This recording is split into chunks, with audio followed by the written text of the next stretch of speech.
We on. We back in business. All right.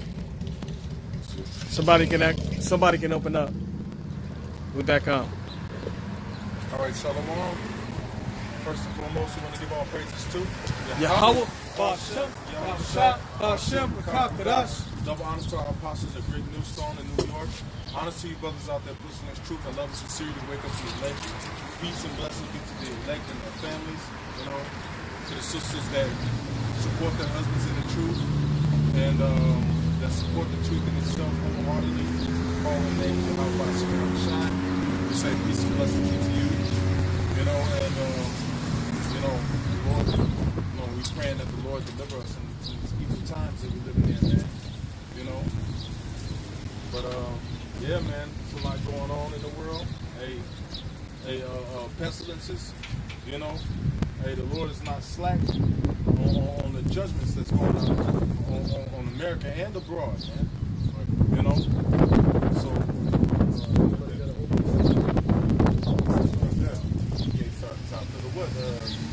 I can only say, man, the Lord is our protector from all of these things to come. All right? How about Shimmy outside to protect the kid? He said he's going to give the word. So he's not a man that he should lie. All right? And you got to have faith that you make it. How about Shimmy outside? See how you get in your car, you have faith that that car is going to start up. The same faith that you have in the Lord. That's how you put a key into your front door. You expect to unlock and open your door. Same thing. Nah, this Psalms 91:1. He that dwelleth in the secret place of the Most High shall abide under the shadow of the Almighty. God, if you abide in the secret place of the Most High, that's His mystery. All right, that's His mysteries and that's His wisdom. His wisdom is not manifest unto many people. All right, His wisdom is not manifest unto many. It's only given to few. So if you understand the words and the doctrine of how about Shimmy outside, all right, you're going to abide in your secret place, man. That means you're going to abide with Him, you know? And you're going to trust in His wings. His secret place is His knowledge, all right? His wisdom. Verse 2. I will say of the Lord, He is my refuge and my fortress. God, He's my refuge and fortress, man. He's my resting place, man. A refuge is someone you go to seek protection.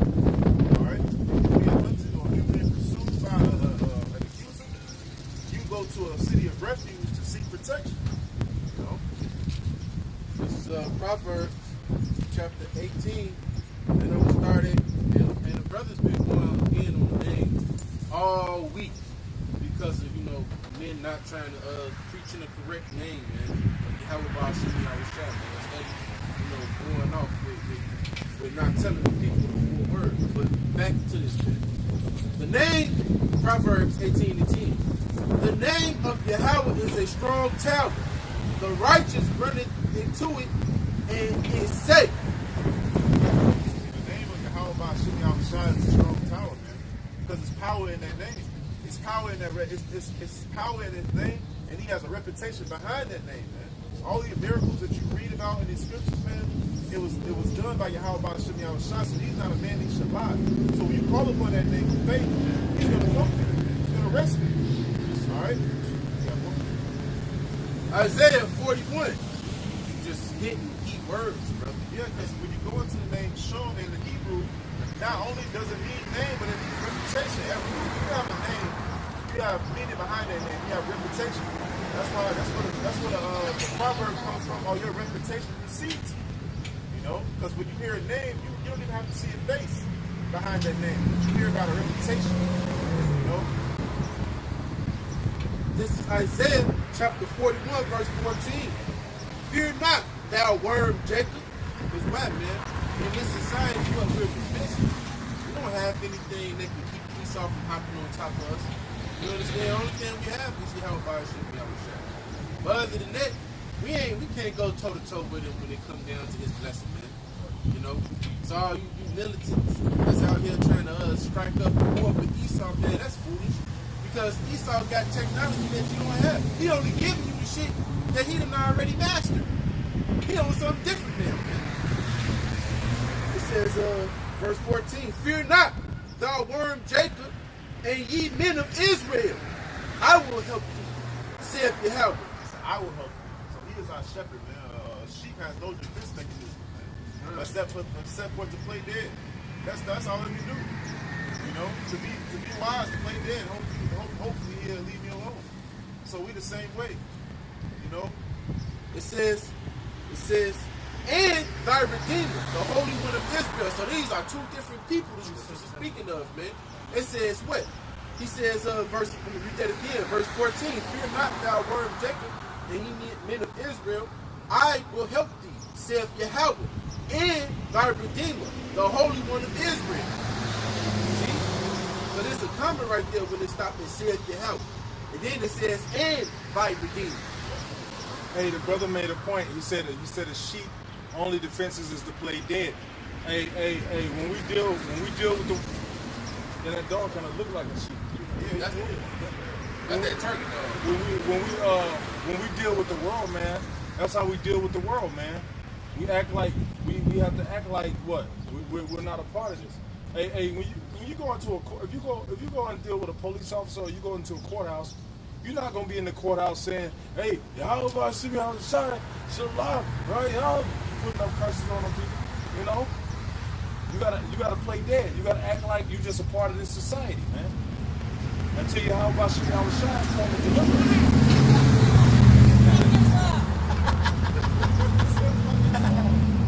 And that's perfect. Because that's the point that we're trying to make. We are sent to the slaughter as sheep, man. As the scripture says. As the elder just got done spoken, man. We are sent to the slaughter as sheep. So what that mean, man? We're here in the open for all who wish to do anything to us, to do us the harm that we're trying to do, man. You know? And whatever they do, whatever they do, we got honor, man, because it's going to be for you. How about you?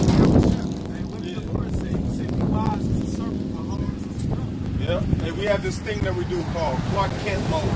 Hey, when we leave the camp, we on Clark Kent mode. When we go out in society, hey, we on Clark Kent mode. That means that the world don't really see who we are. You know? Hey, when we take out to this garment to the world, we just regular people. You know? Hey, that's funny you said Clark Kent mode. Because it was in that movie Kill Bill. He said what's different between Superman and Batman was Batman had to become Batman. He started off as a regular, ordinary person. But Superman was born Superman. You know, so he's born with power, but we have to disguise it. See, Superman's true identity is Superman. You know, but he has to disguise himself. He has to lower himself to blend in with humanity, man. To look like an ordinary mortal. Because we're not ordinary mortals, man. We're extraordinary mortals. You know? So we have to disguise ourselves and lower our identity to blend in. You know, that's what I thought about when we said Clark Kent. You know, because he said we're born this way, man. But it's going to be how about you, how about that's going to make us out of what we're going to become. How about you, how about you, This is verse 15, Isaiah 41 and 15. Behold, I will make thee a new sharp threshing instrument having teeth. And he said, thou shalt thresh the mountains and beat them small, and shalt make the hills as chaff. So how about Shemel Shai is eventually gonna esteem his prophets, man. He's gonna give them power, man. You understand? We don't have the power of John Hancock at this moment, you know. But what we do have is the spirit. What we do have is the understanding that everybody else can't receive, man. Because you can talk to a person and try to give them this word, but they won't get it. And even if you gave it to them in the simplest form, man. So that's a miracle within itself to understand prophecy. You know? same thing like how this guy Psalms 91, the secret place. It's called a secret place for a reason, man. This is Sirach chapter 6, verse 22. It says, for wisdom is according to her name. Her name again. So wisdom is according to her name, her reputation. It says that she is not manifest unto many. Alright, so she is not manifest, made known herself. The word manifest means to be made known, to reveal. She is not revealed herself unto many. So, but few understand. So she revealed herself unto few. If you go up and say she will lay upon you as a mighty stone of trial. And if you don't accept that stone of trial, though, it says a foolish man will cast her from off him. You know? So that's why I say the Lord don't comfort you for those who abide in the secret place, man. He's going to come and protect us. He's going to avenge us. Because we can't do it ourselves. Like, we can't do it ourselves, man. It's gonna take. This is Psalms 18:2.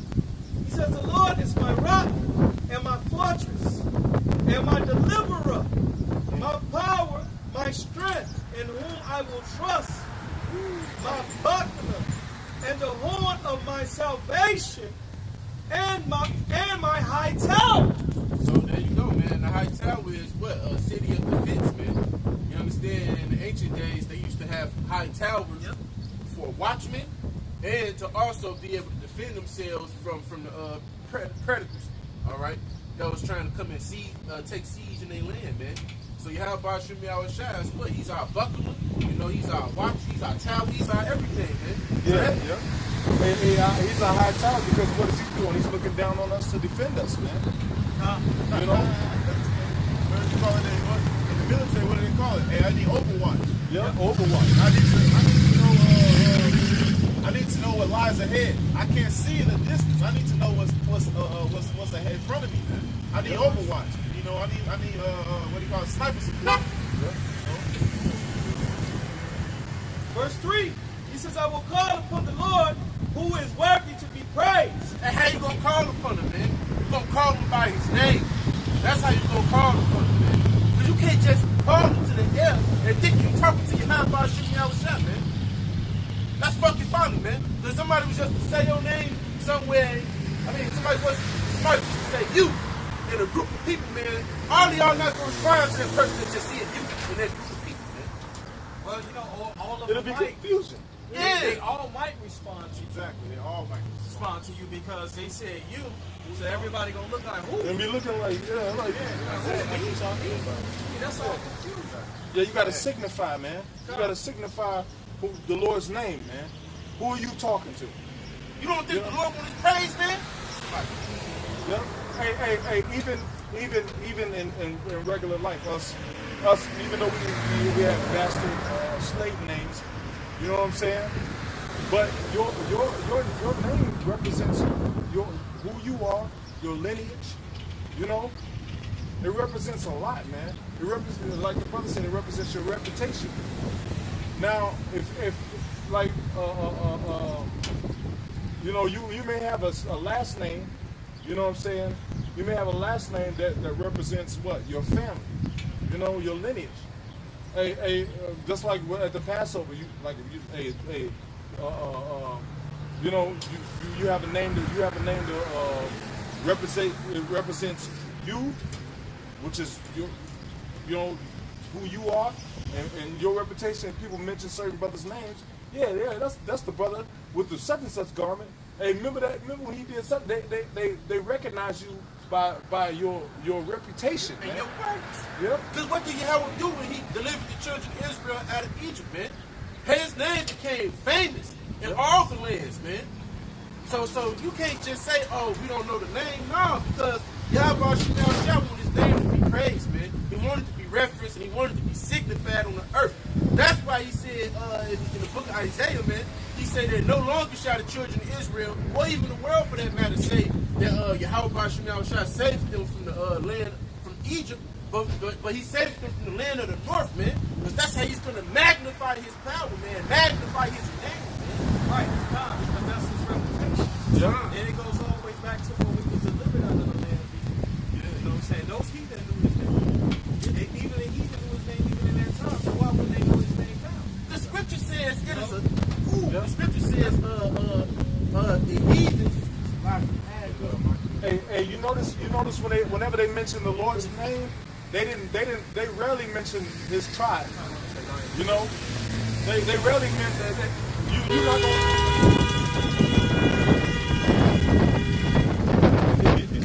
gonna you gonna rarely find in the scripture and say how was shy bun how you know. You rarely mention his tribe with his name. Why? Because his name is the focal point of his reputation. You know, it don't really mention Bun Yahweh, you know. It don't really mention his tribe, and it don't really mention Israel because it was already known, you know. But that first name was the one that was mentioned. Why? Because that's the name that stands out for you personally, man. For who you are, man. You know. Hey, shit. Hey, you at a group. You yell in the group. You had somebody that, say for instance, you had a friend named Big Boy. You know what I'm saying? You yell in a group of tall men because somebody look like your friend. Hey, Big Boy. Everybody's gonna look at you like, Big Boy. You know, it's not gonna be simplified. It's not gonna be that specific person. You know? Now I'm with all these brothers, and one of the brothers ride past and recognize me. Hey, Demashapot. Everybody ain't gonna turn around and say, hey, Shalom. You know? Why? Because that was addressing me personally. Hey, when you call on the name of Yahweh Shai, that's you addressing him personally. When you call on the name of Yahweh and Yahweh Shai, that's you addressing them personally. Okay? You don't have to say Bun Yahweh, you know. And two, but Big Boy is a title, you know.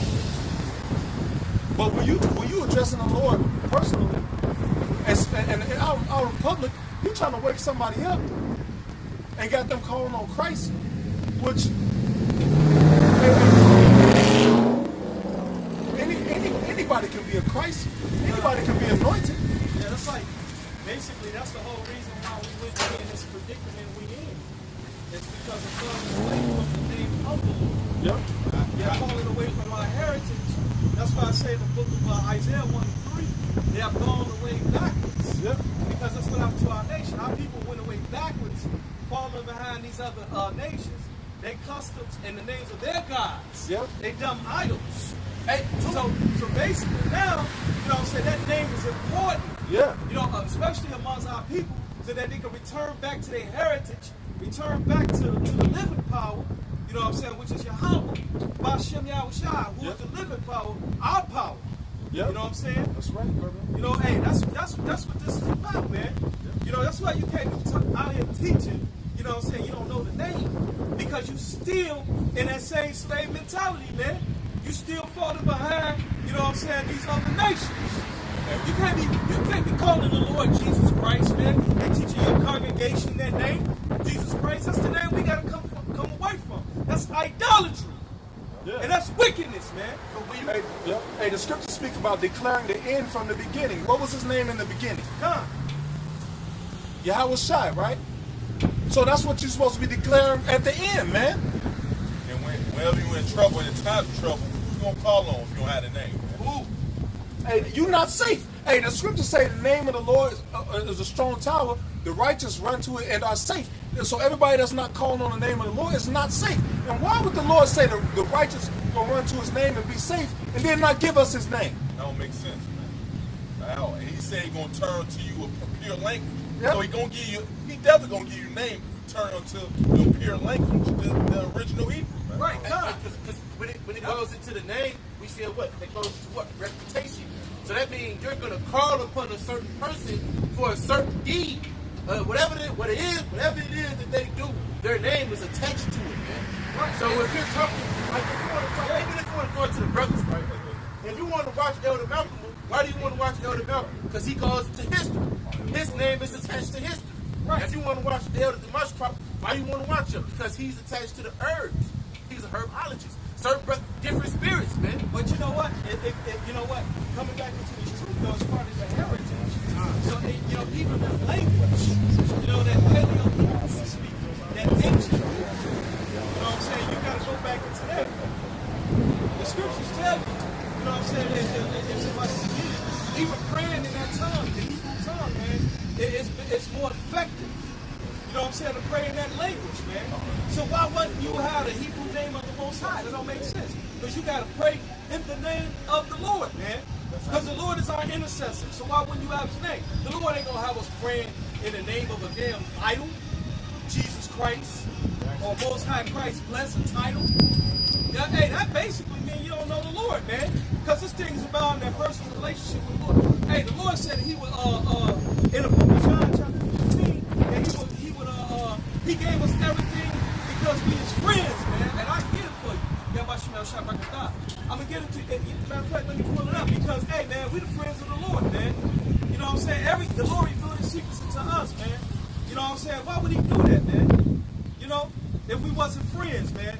And for you guys out here teaching not in the name of the Lord, evidently you must not be friends of the Lord, man. Yeah. You friends of the world, nigga. Hey, you my best friend, but I don't know your name though. Right, that's blood out. Yeah, I love you, right, but I don't know your name. Name also goes into not only reputation, but identity, man. Name goes into identity too. Yeah. Because these people, they have these names that's American, all right? Me and Brother Kai walked into the Sharks, man. I got it. And we was talking amongst ourselves, and it was some bystanders that was in a conversation. He said, oh, no, it's not for me, it's for the Masha pot. This lady was like, what kind of name is that? The Masha pot.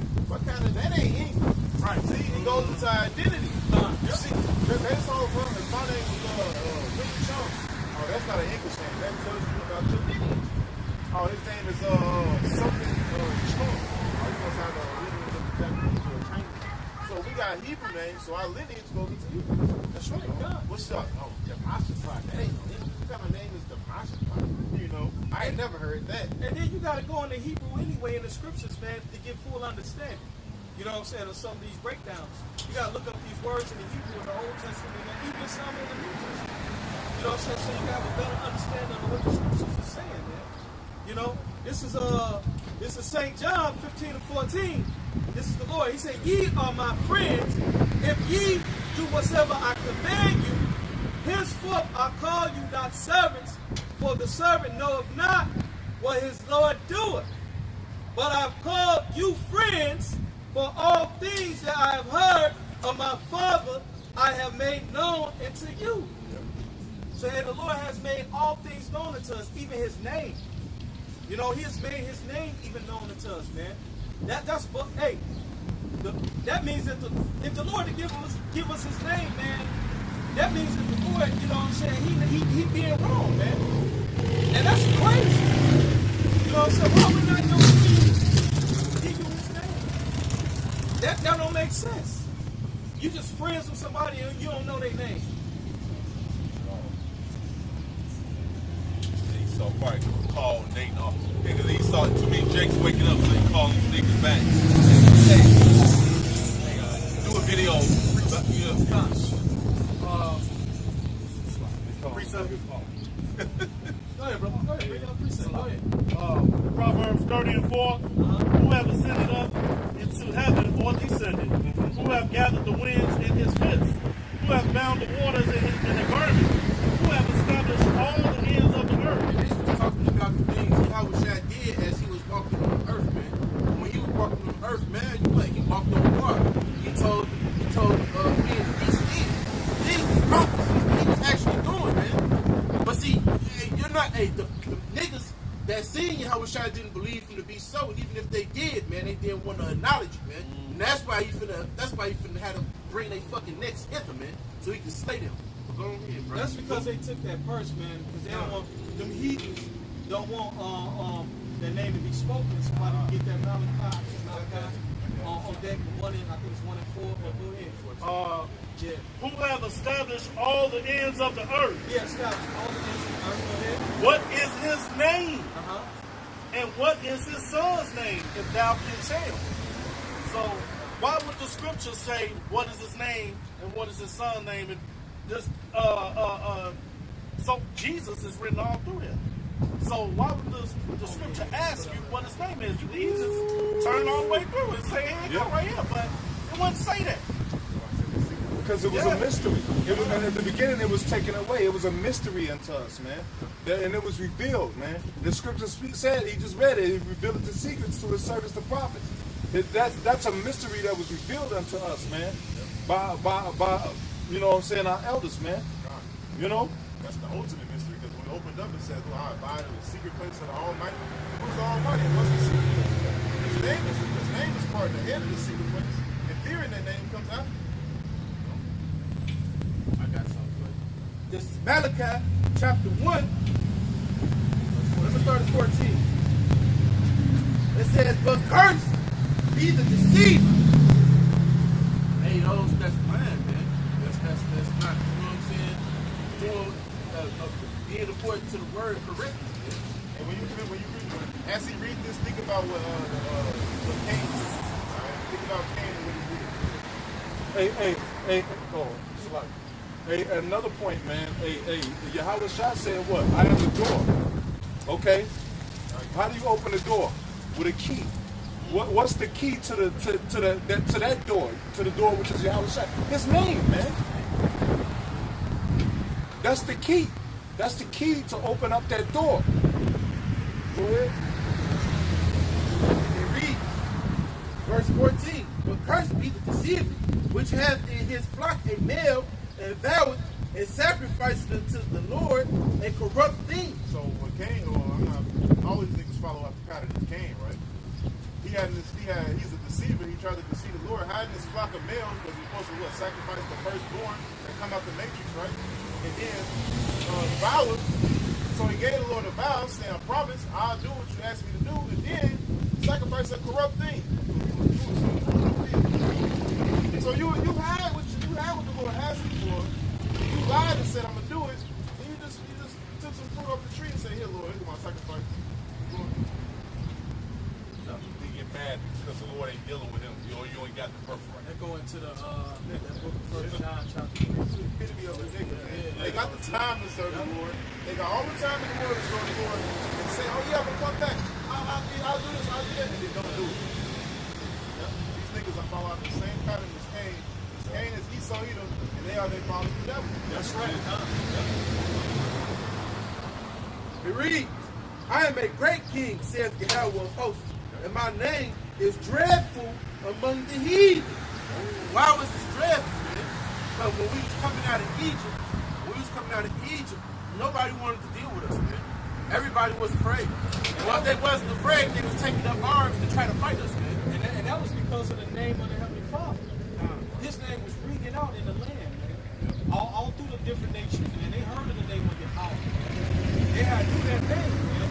And matter of fact, there's a scripture to say, like, it said that, I think it was, what's the name of Rahab. Yeah, she said, man, they're so scared that it's like their souls is leaving their body. That's how scared they were. They were so scared to feel like their souls was leaving their body, man. Yeah, the city of Jericho, man. Yeah. They didn't want no smoke. They kept the gates closed. And, they made sure that, hey, if they heard of an Israelite being in the midst of them, they was trying to break down the door, man. Yeah, what's the name of that one nation, man? They lied and said that they were allies and shit, man. I mean, I wasn't no Philistines. It was Hamites. They made it look like they had some holy. They put up some holy things, like holy bread. I forgot the name of it. Yeah, but they lied, man, because they fit that name too, man. Yeah, and you coming into the truth and not using that name, you making your oppressor more comfortable.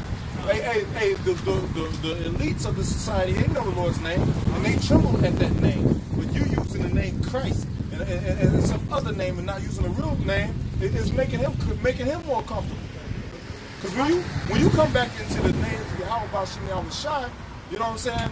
Knowing that these nations fear that name, you putting power out there. You putting the spirit, the Lord's spirit out there, man. You know, you invoking that the Lord to answer our cries, man. You know. And what are our prayers, man? Hey, first of all, we want fucking freedom, man. We don't want this devil ruling over us no more, man. You know, when you call on the real names of the Lord, man, that takes away Esau's comfort in knowing that he took those names from us, man. And two, it shows that you're still in doctrine. Because when you call on that name, you're basically still saying that I'm a cool American who don't know shit. And that's what they like to see, because they know what they did. They set that name up as an implement to find out who was waking up or not, who was starting to do research and find out that this wasn't this and that. That's one of them, what they call it, it's a word, it's a hot word or something. It's just one of them words that, nah, but it's like, it's just it's a word where, like, you know how they search the web for you to say certain things. Oh, it's my algorithm. Algorithm, that's why something pop up. Give me. That's algorithm. You gotta check it out. But it's just a word for them to be able to pinpoint. Like, if you're not calling the Messiah that Jesus, then they looking at you like, what do we know? Who do we know? How did he find that out? Now they trying to figure you out, man. Yeah, because Esau, as long as you stay in a dead state, he could continue ruling, man. Right. So once you start waking up, he knows it's over with for him. Yep. I got to fix up for you. Revelation chapter 3, verse 20. Behold, I stand at the door and knock. If any man hear my voice and open the door, I will come in to him and sup with him, and he with me. So you need that key.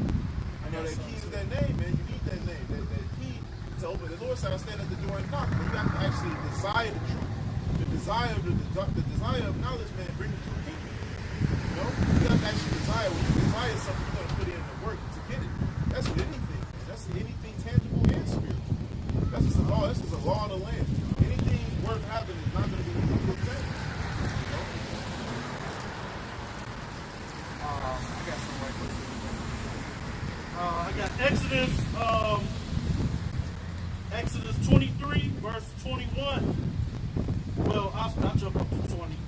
Behold, I send an angel before thee to keep thee in the way and to bring thee into the place which I have prepared. Beware of him and obey his voice. Provoke him not, for he will not pardon your transgressions. For my name is in him. And that's straight plain, because Yahweh is in Yahweh Shai. You can see that with your own eyes.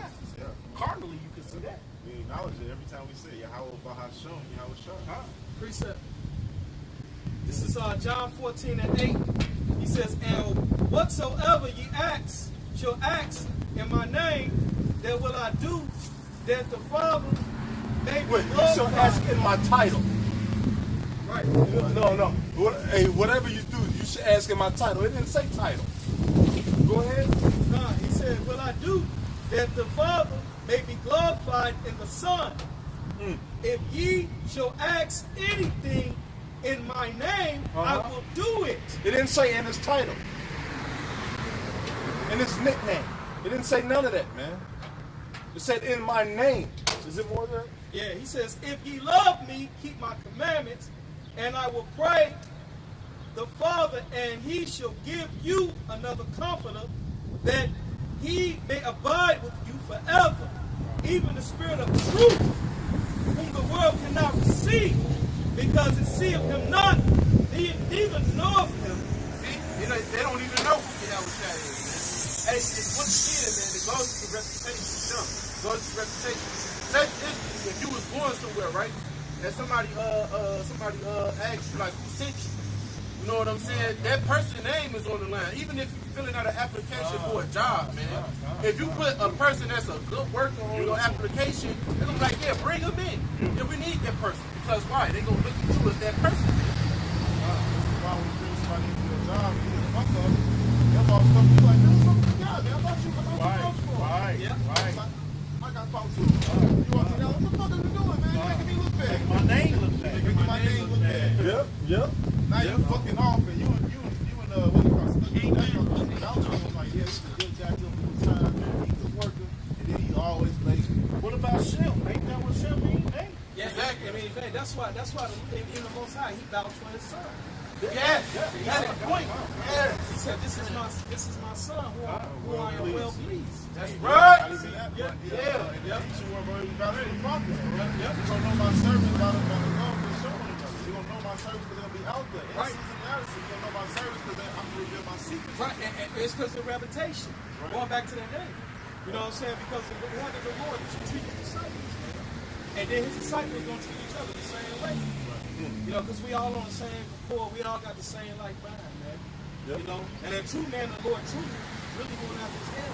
You know what I'm saying? We're not going to teach, you know what I'm saying, prosperity like that. You know what I'm saying? Mainly what we teach, you know what I'm saying? You know, we can teach you prosperity is to be prosperous in the spirit. You know what I'm saying? Grow in the spirit. And basically, we out here crying and sighing, you know what I'm saying, for the Lord to come destroy this place because it's full of wicked abominations. True prosperity. The Lord's Prayer. Wisdom is. Yeah. Hey, Yep. who we can go?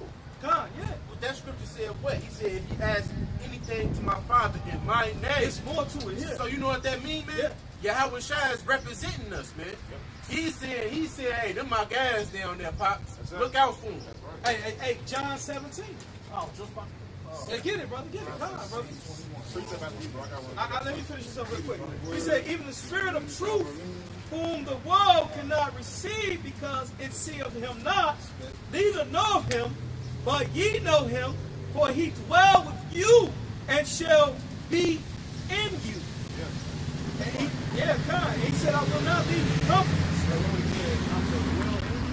In you. Kingdom that said, no one shall say, lo here, or lo there, but the kingdom of heaven dwelleth with you. Right. Kingdom of heaven is power. And it's his word, man, because you know what? Because what did the Lord say? He said, for them that believe on me and my Father, them will we make our abode with. You see what I'm saying? So basically, hey, you living in this word, man. The Lord gonna suck with you. And then that's when the Lord gonna reveal his secrets to you, man. Like I said in the book of Amos. He said, I reveal my secrets to my servants, the prophets. You know what I'm saying? Hey, to be able to know that, you got to know the name to get the secrets revealed to you. That's the key. You got to know the name. That's why a lot of these dudes out here that's not teaching the name correctly. The secrets ain't being revealed into them, man. That's why they err not knowing the scriptures, going the hell off, doing all types of other things they shouldn't be doing right now, man. You know what I'm saying? These men are going off, man. I got a little bit more. He said, I will not leave you comfortless. I will come to you. Yet a little while, and the world see me no more, but ye see me, because I live ye. So it's like it, because I live, ye shall live also. Hey, he said, I will not leave you comfortless. What is that referring to? He left us with the Holy Scriptures as a guide. You know, the Scriptures are a guide to our lives, man. It's directions. Like I was saying earlier, everything comes with directions. These are our directions. These Scriptures, man. You know, and then you get comfortable in knowing that you have a roadmap to follow. Right? You feel more stable. You know, instead of you just out there just living life and whatever hits me. Whatever I do happens. You know, dying messed up. You know what I'm saying? You wonder why you can't get ahead in life because you're sinning. And there's some sins that you wouldn't think is sin, but you don't know it. Because why? Because you're not reading the scriptures like you should. You know? You're not abiding with the Heavenly Father and His Son. Yahweh Shai. Yep. So that's why we're supposed to be striving to master this word. You know? Because this word is our help. It's our directions in life. You know? Go ahead. He says, every day ye shall know that I am in my Father, and ye in me, and I in you. He that hath my commandments and keepeth them, he it is that loveth me. And he that loveth me shall shall be loved of my Father. And I will love him and will manifest myself to him. Yeah, and how do you love the Lord? You keep his commandments. How do you keep his commandments? By reading the scripture. You know? But the key to wanting to keep his commandments is in prayer. And who are you praying to? You know? Hey, we pray to the Lord in his true name. Yahweh Shai, man. Meaning some pray to Christ, some pray to Jesus, some pray to Yahweh. But in his purest, in pure form, the Father's name is Yahweh and his Son's name is Yahweh Shai. That's in the purest form of Hebrew. And that's the true pronunciation of the names of the Father and the Son. You know? And that's a key to elevate you into spirituality. And the scripture say, whosoever shall name the name of the Lord, depart from evil. So that's making to depart from evil, man. That's right. Knowing the names of the Lord, man. I got something for you. He said manifest at the end of that scripture right there. You see, he make himself manifest to you, right? Once that word manifest, it means to exhibit in person or disclose by words. It says appear, declare, plain, inform, will, manifest, show, signify. So it informed. So basically, what he said is, he said, I'm going to manifest myself to you. He said, I'm going to make known everything to you, man. I ain't going to deal with you. You're going to know everything that you need to know. And you're gonna know According to your spirit, man. right, you're gonna know the name of the Lord. It's not gonna be a mystery to you. You're right. You know, the Lord is not gonna wait until the kingdom of heaven. So, I know you guys know my name. You know, I had you call me Most High Christ. You know, my name, you know, the Lord ain't dealing like that, man. That don't make sense. The scriptures tell you that the Most High is not the object of you. That don't even make sense, man. Who you calling your most high? Yeah. Who is your most high? Yeah. The money can be your most high. Yeah. Hoes can be your most high. Yeah. Hey, when you mention Michael Jordan, right? What do you remember about Michael Jordan? To mention it. You didn't grow up with this nigga. You don't know how he is personally, but you remember his reputation. Okay, his work. Now, what about the Lord being having done so many great works in the earth? Wouldn't he want that reverence? Wouldn't he want that honor of being called by his name to be verified in those works? You know, or would he want to be called by a title? Hey, remember when Big Homie saved those people from the lion's den? Ain't nobody gonna know who Big Homie is. Right. Big Homie? Oh, Big Homie did? Oh, yeah. They're gonna blow that off. But when you say the Lord's name, hey, it was Yahweh that did that. And it clicks his reputation. Yeah, you know, that heal the sick, raise the dead, you know. That's right, Con. You know, you things start to manifest in your mind about the things that he's done. Now, who being done so many great works? Who would want to be like today? Say today, if you started playing baseball and you get good in the best baseball player, you go out and start winning. You go out and start winning titles. Would you want to be remembered by alias, by a nickname? Or would you want them to say, hey, such and such,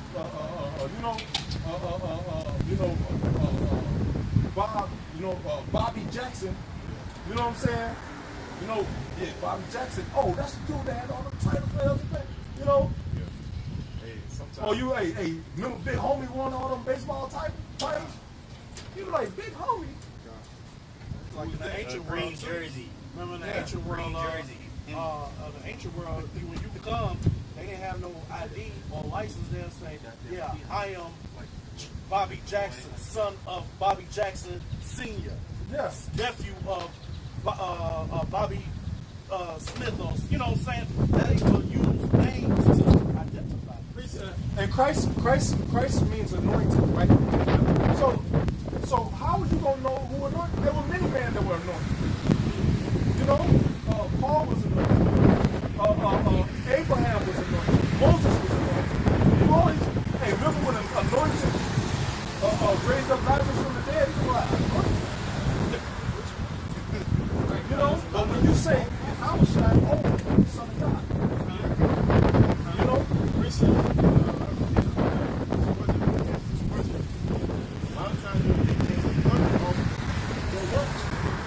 John Jones Bones. Yeah. They call him Bones because he break bones. Hey, Kobe Mamba Bryant, man, they call him Mamba because he moves like a spider. You know, Michael Air Jordan, they call him Eric because he has the longest record of standing in the air. You know, so your nickname is coming off your title. Like Alashadi. They call him Alashadi for demon-like power, man. Because he be fucking heathens up. You know? That's right. It's funny when you go into Cain name in Hebrew. I think it means spirit. Cain? Spirit. Oh, Cain, yeah. what's up? Oh, yeah, weapon. So weapon, Right. So the spirit goes with it. habitation. Like Yahweh Shai, he delivers, he saves. There you go. Yep. This is Acts 4:10. He says, "Be it known unto you all and to all the people of Israel that by the name of Yahweh Shai Hamashiach of Nazareth, whom ye crucified, whom Yahweh raised from the dead, even by him doeth this man stand here before you whole." He said, "This is the stone which was set at naught of you builders, which is become the head of the corner." He says, "Neither is there salvation in any other, for there is none other name under heaven given among men whereby we must be saved." How are we going to be saved if we don't know a title? We don't know his name. How are we going to be saved, man? You know? That's why the scriptures say he revealed his secrets unto his servants, the prophets. So You know? What's part of the secret is his name, man. Yep. You gonna give you all these breakdown stuff, but no, I ain't gonna give you a name though. And you know, one might ask, why would the Lord take his name away from the people, from these people? You know, why would the Lord? Why would the Lord do that? You know why? Because he got tired of being bothered with us. When you're tired of being bothered with somebody, you're not gonna answer the phone when they call.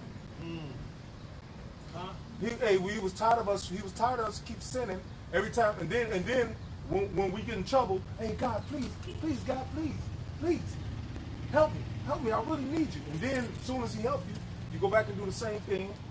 Then you find yourself in trouble again. Lord, I'm just a man. Lord, I'm sorry. I really am.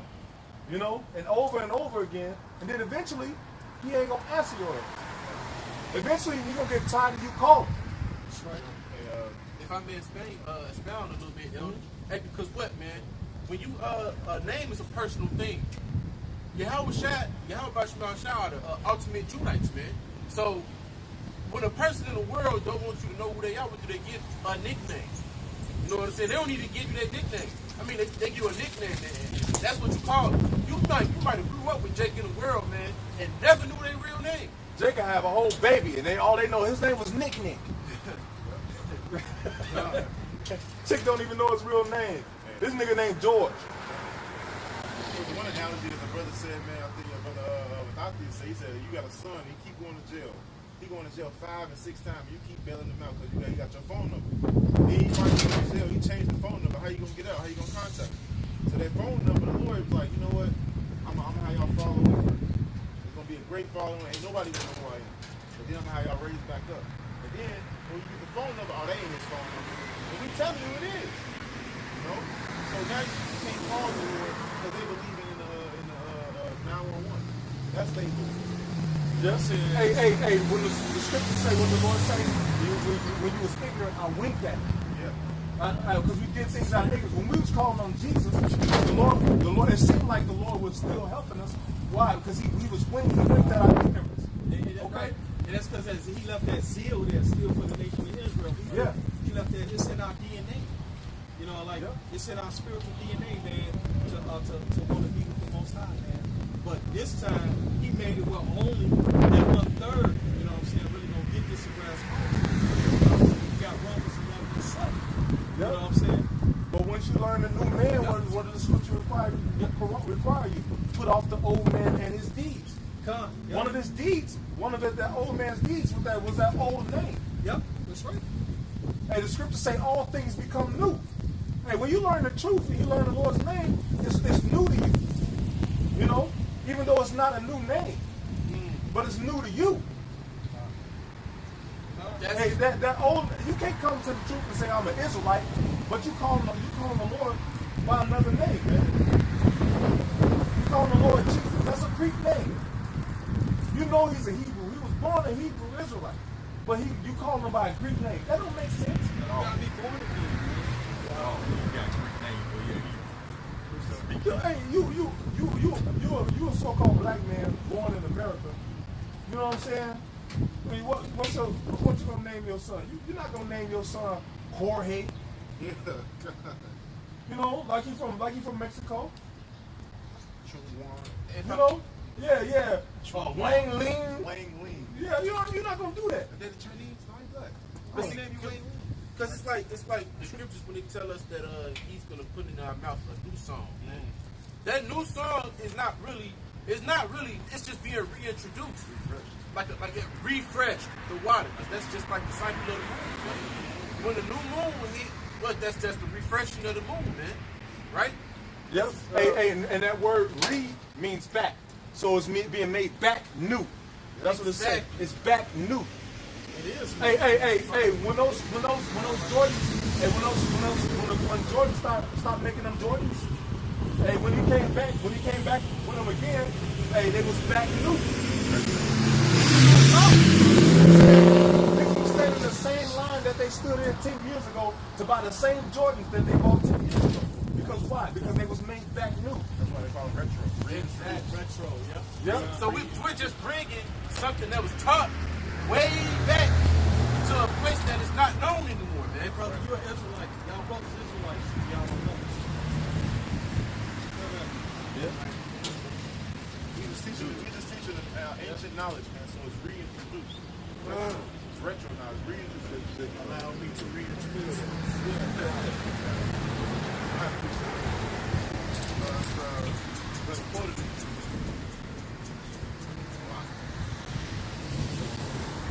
Second Corinthians chapter 5, verse 17.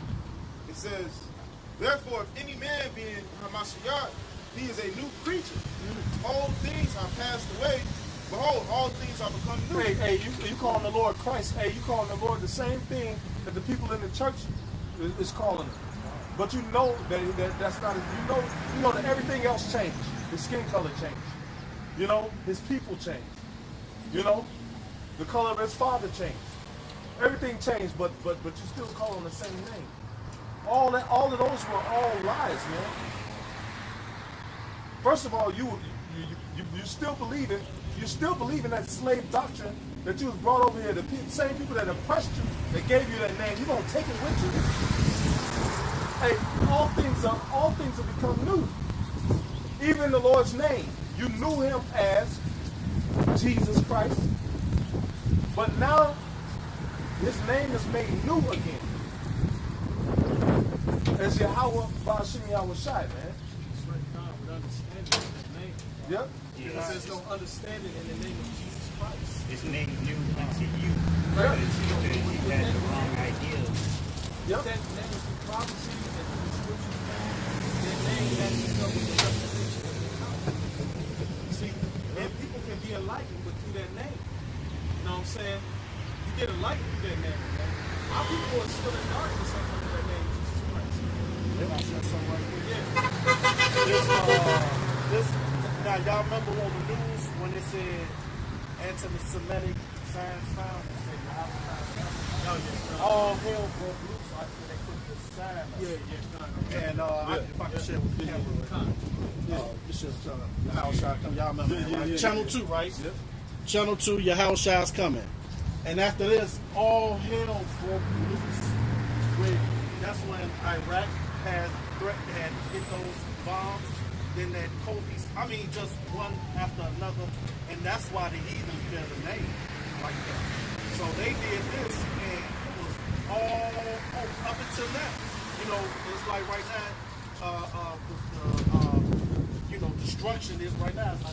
I would say is when they say peace and safety. Everybody think everything is cool right now. Yeah, you know, but. Hey, niggas was scared as hell when COVID-19 hit. Niggas, everybody was like, I ain't going outside. And people were going crazy, man. But now they get a little comfort, and what do? They don't go running to God. They worse than what they were before. Yep.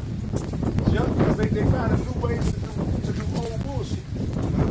You know? You got men, and it show you how desperate people are. You got Jake, man. Jake used to go to the club and throw a chick, go to the strip club, throw a chick $50, you know, get the toucher, do a lap dance, he get a rise out of it. But now Jake, man,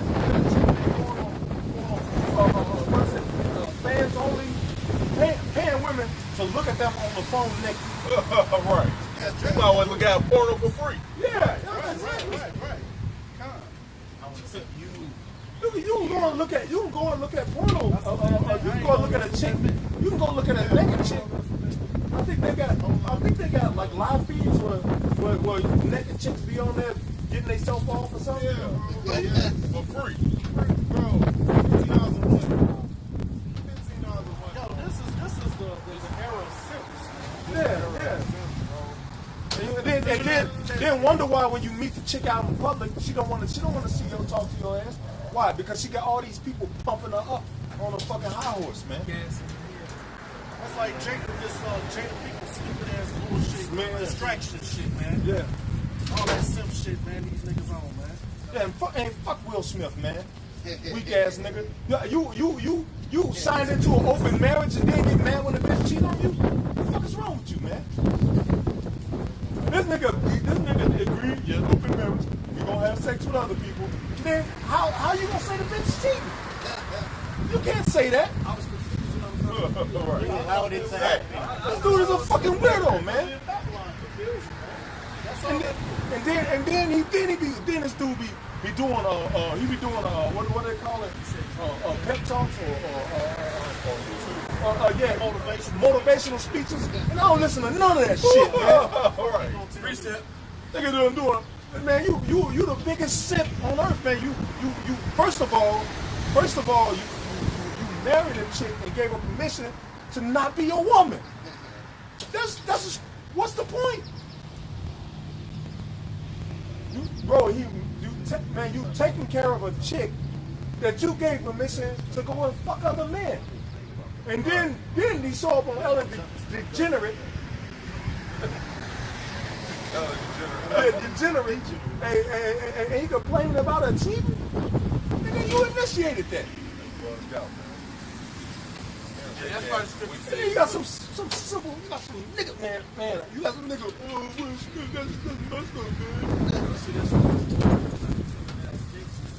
Jada shouldn't have did that. And Jada look old as hell. I'll be glad to leave her ass, man. Yeah, That old bag, that old bag walking around, man. Yeah, looking like a bald-faced cheetah.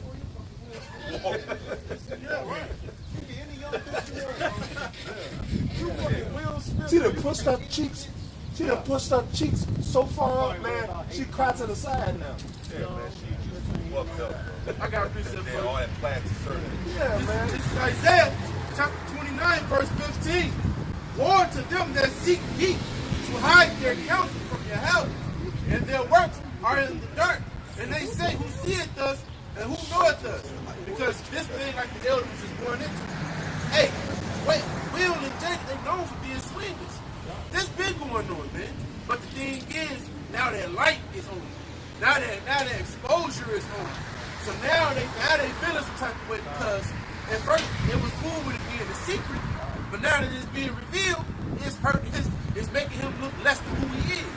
Now finishing off, verse 16. Surely your turning of things upside down shall be esteemed as the potter's clay. For shall the work say of him that made it, he made me not? Or shall the thing framed say of him that framed it, he had no understanding? So now you be ashamed over your decision that wasn't according to Yahweh Ba'ashim Yahushua. Because the scripture says what? Give her not liberty to gather a bride, man. Why? Because if you give her liberty to gather a bride, she's going to be what? A whore like, man. Right, it's going to be a whore, man. Evidently, they both failed. Their son was just talking about he wanted to chop his penis off. You know what I'm saying? Their daughter bald-headed. You know? She's still in love with Tupac. Yes. Weird. I got a preset. You said what? How do I get her? Yeah. Oh, okay. I'm saying that, like, there's women that say that, like Girls, nice. this is what they sell on trying to promote men that give. I don't like them guys that got a low self-esteem who can't trust you. You know what I'm saying? They try to tell you that shit. I like to go to clubs with girls night out, girls trips and all that. They're not going to be doing anything, dancing in a circle amongst each other. They try. That's what women be saying. So basically, They're trying to shame you. yeah. So basically, the scriptures say, "Give not the wicked woman liberty guide abroad," meaning, because she could commit adultery, go out drinking with her girls and have that one night stand with some nigga at the club, or whatever. You know what I'm saying? That's why the scripture say that. Yeah. Inconsiderate. It's insecure. That's That's what right. they call it. That, well, they'll say you're being insecure, but it's not. I know that, yeah. It's not being insecure. It's being righteous, man. It's being wise. That's right. Because you know what? She can go out and have sex with some nigga being all drunk and being stupid, and the nigga can burn her, and then she come home and give it to you. Hey, You know what I'm saying? Or she can get pregnant by this nigga, and then how you think it's your baby, but it's some nigga, you know what I'm saying? She slept with at the club. All of that's wickedness. This little nigga come out with red hair. Like, what the? Right. All this shit. Look at Will Smith. Look at Will Smith. Throw that He's motherfucker the at me. epitome of that right there. Yep. Because now, it's being tested by the way that they see it back. And that he's hurt. He got to suck it up. He got to suck it up. But at the same time, he got to show to the world that it wasn't that serious. You know what I'm saying? He can accept that she failed low and all this shit. Actually, what if we put that the main thing is not.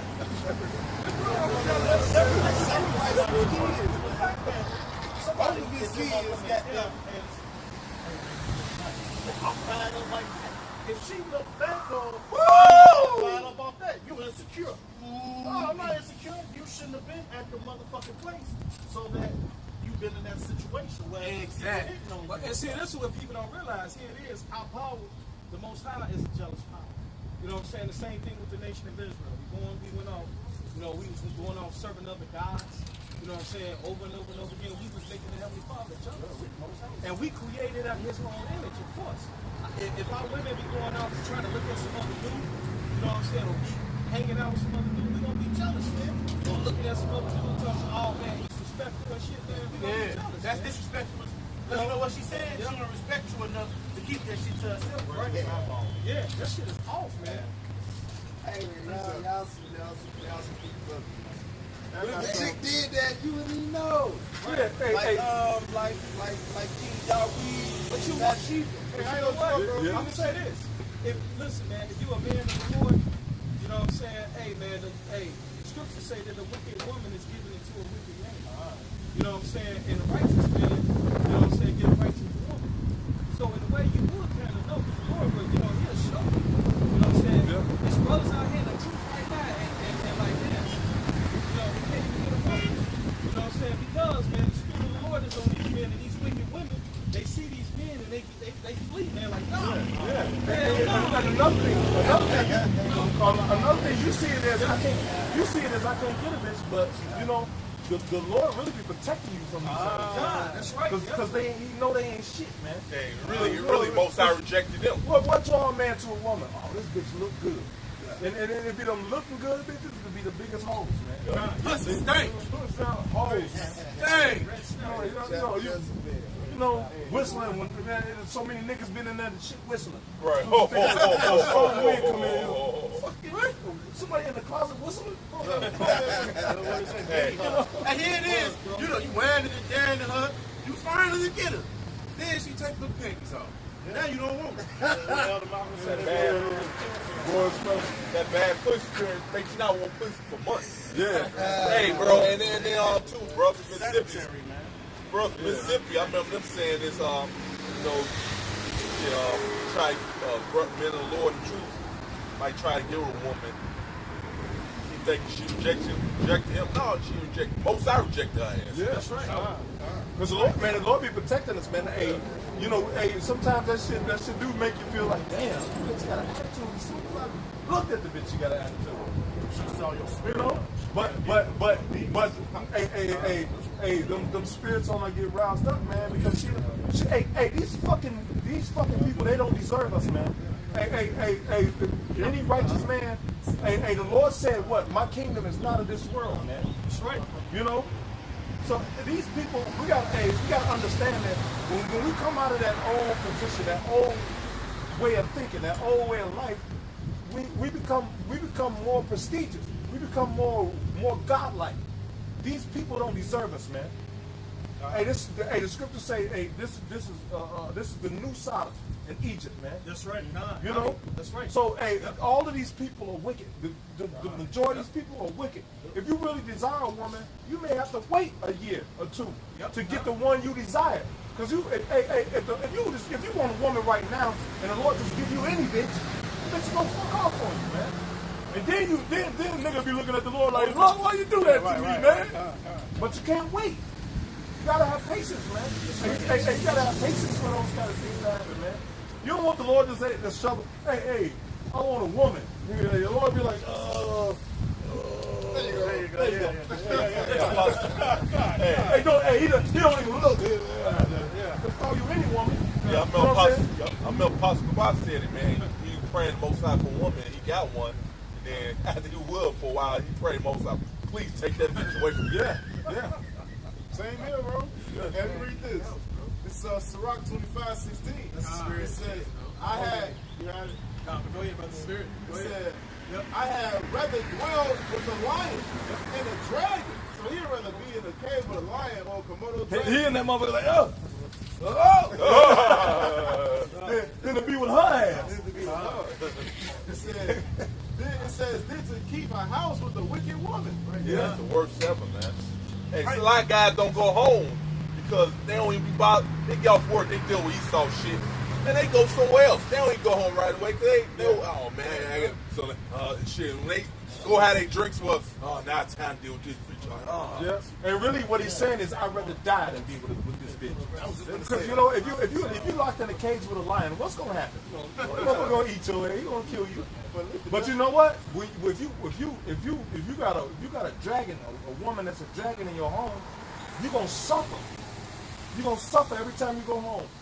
Here you are fighting the world, being the most hated man on the planet. For whatever reason. You're the most hated man on the planet, and then you got to go home and deal with a damn dragon, man. You know why? Because I would rather die by teeth, the claws, of beasts than the poison. Poison kills you slowly, depending on what the venom is. I don't want to die from stress. They've been stressing me out. Stress take years to kill you. Hey, if you ever notice, all the grandfathers die first. Yeah, bro. All of my grandmothers still alive. Granddad's been dead. You know? Been dead. Why? Because she was giving him hell all his life, doing little shit he didn't like, just to fuck with him, being slick. you know, I got reset to back Saying you up. shit that's slick. Back you up right there. trying to get the attention of other men while he Yeah, right. you know.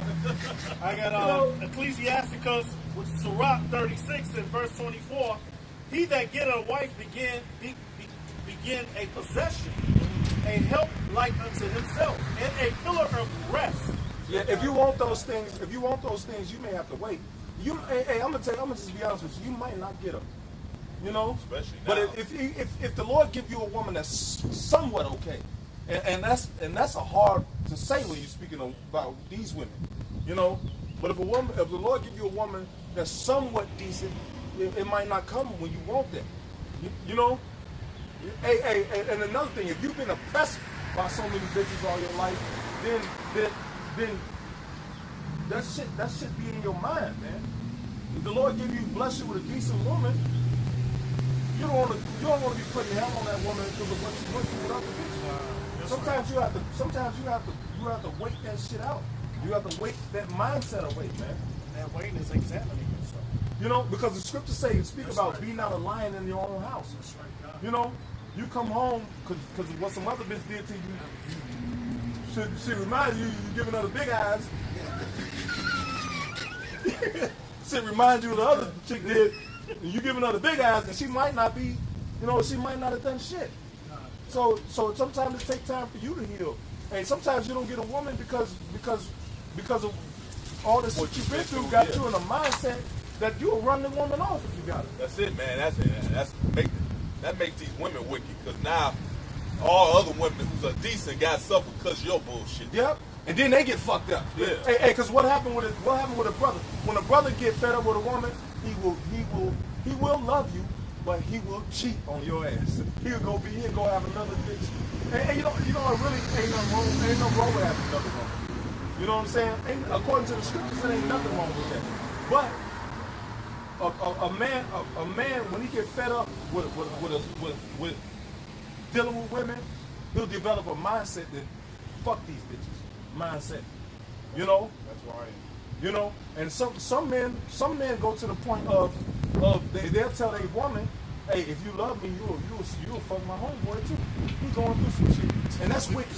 Hey, the scriptures say you're not supposed to make your daughters of Israel into a harlot. You know, but some men go to the point they get in that pimping mindset. You know, got the chick can do anything for him. That's the chick that he was supposed to be with, because she'll do anything for him. But he get the chick that's supposed to meant for him, and he fuck her over. Because why? His mindset is messed up. You know, that's the mindset. That's God said we ain't supposed to be effeminate. That's an feminine mind. Yeah. You start feeling like a woman feeling. You start doing shit a woman do. That's what women do. If you know, when you're a man of the Lord, she gonna attract to you because you a man of Yahweh Shai. First gonna come Sophia. First, that's our first wife. And any other woman, hey, you gotta fall in line. And then he gonna command her, and that's your woman. You know, and I'm over you. That's like it's like having a woman, like having a child.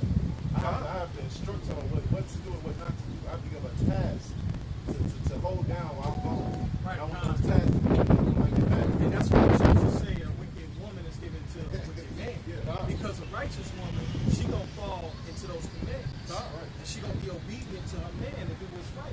But a wicked woman gonna be like, you ain't my daddy. That's what they always say. Right, they always say that. Man. That's why. Another thing too, how you know we got power? Let it be the Sabbath. And you tell your woman, hey man, ain't nothing powerful today the Sabbath. She gonna be like, what? Okay. Oh, that's you know, yeah. But you know, okay, so what? But that shows up like man, this man got this.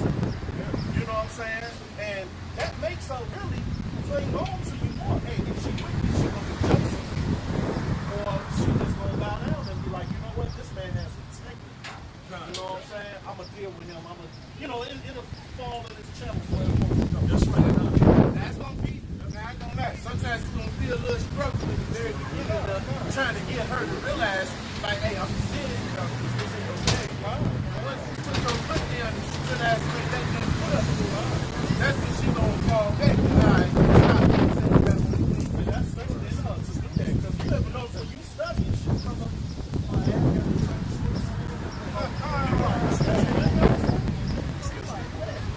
So you ain't, but that's just the end of the work. That's just the end of the But you know, so she gonna go all out. Right. So she gonna go all in for you, man, because I've had women that would do whatever I say, you know, on the left button. So imagine more. That's when Isaiah 4:1 gonna pop up when all hell break loose, man. Yeah. Bro, being with the woman I previously had told me, and then another woman confirmed it, bro. She didn't know my situation. Like, if you actually get into a little emotion, she can rely on you to be emotionally supportive, bro. She will open up like a flower for you. You can do whatever. She'll do whatever you want her to do. As long as she can come to you with her emotions are 50. You know what I'm saying? I'll be like, man, fuck that shit. I'm like, fuck that. and that requires patience as well, man. That's right. Them little women is dealing with patience, man. Like a child. Like a child. Exactly. Because you gotta nurture them in the way that they're supposed to be, Yeah. especially being in this society. And you can't. Scriptures say, teach her. If thou hast a wife, teach her not an evil lesson against thyself. So you know what I'm saying. Women feed off of your. A righteous woman will feed off of your character.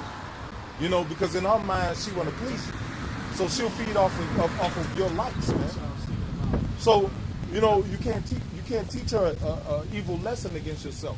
Hey, another thing, man, you can't give them too much of your you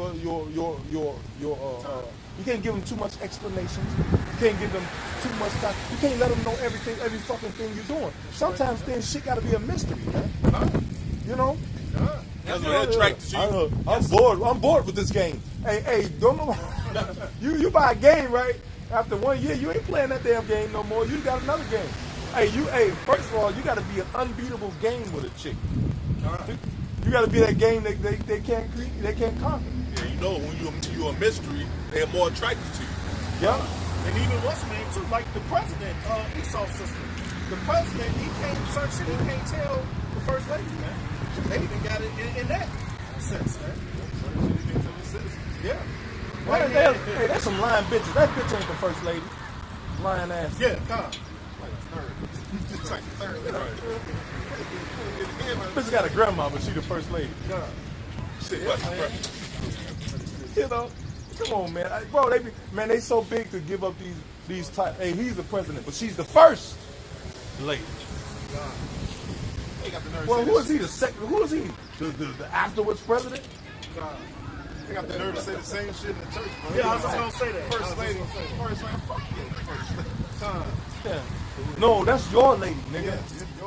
They're always the first, who's the second, Yeah. who's the third. Yeah, but they pushing that Queen of Heaven spirit very heavy, man. Yes, bro. And these women subliminally they fall for it. They're supposed to fall in line. That's because this is a feminist society. Say going back to the Queen of Heaven. And like, that's what they Will Smith and Jada Pinkett for. With that feminist spirit. The scriptures tell you to sit not alone with another man's woman. And how the way they was describing the story, we're talking about they welcomed this nigga in, and he let his wife sit with this nigga. You know what I'm saying? So what's gonna happen, man? The things of the natural. Two, he had money So issues. he gonna start liking the shit out of this bitch. And Right. vice versa, she gonna start liking him. And then they gonna end up committing adultery. And I don't see how anybody can like her no more. Cause that bitch is old. See, look. Hey, she need to learn how to bake. The breakdown Just get over. The breakdown is this. He had mommy issues. And she was nurturing as an older one. And Will Smith, he's a perfectionist. And what can you tell Will Smith to do? What can you train him to do that he ain't already got for himself? So she was looking at it on the standpoint because women, man, they like to deal with weak men, man. But you know what? Look at they fucking kids. They got mommy issues. Look at their kids. That's you. You want to nurture some other motherfucker? Your son want to chop his dick off. This nigga got pink hair. That's why he gave that name Jaden after the mom Jada and then Willow. Yeah. They reversed the name, the That damn role. demonic ass. Yeah. She walking around. The daughter walking around with a bald fucking head, and he walking around with pink hair. It's to promote homosexuality in this place, man, the LGBTQ community, man. That's why they do that shit. Look at this. Looking crazy. She wearing biker boots and shit. Crazy. Ciroc 25 and 17. You know I ain't lying. The wickedness of a woman changes her face. It says, and darkening of her countenance like sackcloth. Her husband shall sit among his neighbors, and when he heareth it, shall sigh bitterly. Hey, that's the. I'm sorry. You ever seen a woman? You in line? You ever been in line at the bank or at the place where you go get a money order, and you looking, and the teller that you walking up to look like a damn dragon, a demon, you know? Because you she ain't even said nothing to you, but you just know that she gonna be a damn problem, you know? Because her countenance is dark, man. You know, you can tell. You can just immediately tell this chick got an attitude problem. You know. Like me, bro. My people, let me tell you why she loves me. Because when I see that demon up on her, I get the worst thing you can do to her. I love her. I didn't even leave. I went in the living room. I just got it with the silent treatment. And then, depending on how I feel, I might not talk to them. One touch me. And that fucked her head up, bro. They say you ignore the devil. Resist the devil, you shall flee. Bro, I resisted him, bro. She pride got so bad. I was like, can you touch me, please? You're not supposed to do all your emotions for a woman. Yeah. She gonna be when she upset and she go off, she got an attitude, she gonna be rub on the back and tell her it's gonna be okay. What's the matter? Why you did like the brother said? That's what you do with your child. Yeah. Bitch grown. Hey, I'm like, man. Hey, even if you get loved by a woman, you gotta still in the back of your mind, you gotta consider that can't nobody love you more than the Lord. And that's the primary focus. Hey, you may be in a relationship where you got a loving woman. She may be a good woman, but it goes both ways. You still gotta consider in the back of your mind, hey, I love the Lord more. You know, because any form of comfort come from the Lord, man. And that's order, man. Yep. Yep, hey, that's keeping over your body and bringing it to subjection. Because you you put your all into that woman. Hey, the scriptures say, "Woe unto them that trust in man and make it flesh his arm, whose heart depart from the Lord." You put your strength in this woman, your heart departs from the Lord. Then that woman leave your ass, and then you sitting there with the dumb face on, looking at the Lord like, damn. Yeah. So I'm sorry, I forgot about you. You know. So you got to be careful, man. Hey, even in your happiest time, you got to be careful to not forget about the Lord, man. Things could be going well for you, and you turn your back on the Lord. Then you get put in a situation where you need Him. A situation. You get put in a position where you need Him, and then you like, damn. When was the last time I prayed? When was the last time I cried out to the Lord for anything? Oh, when I was doing bad.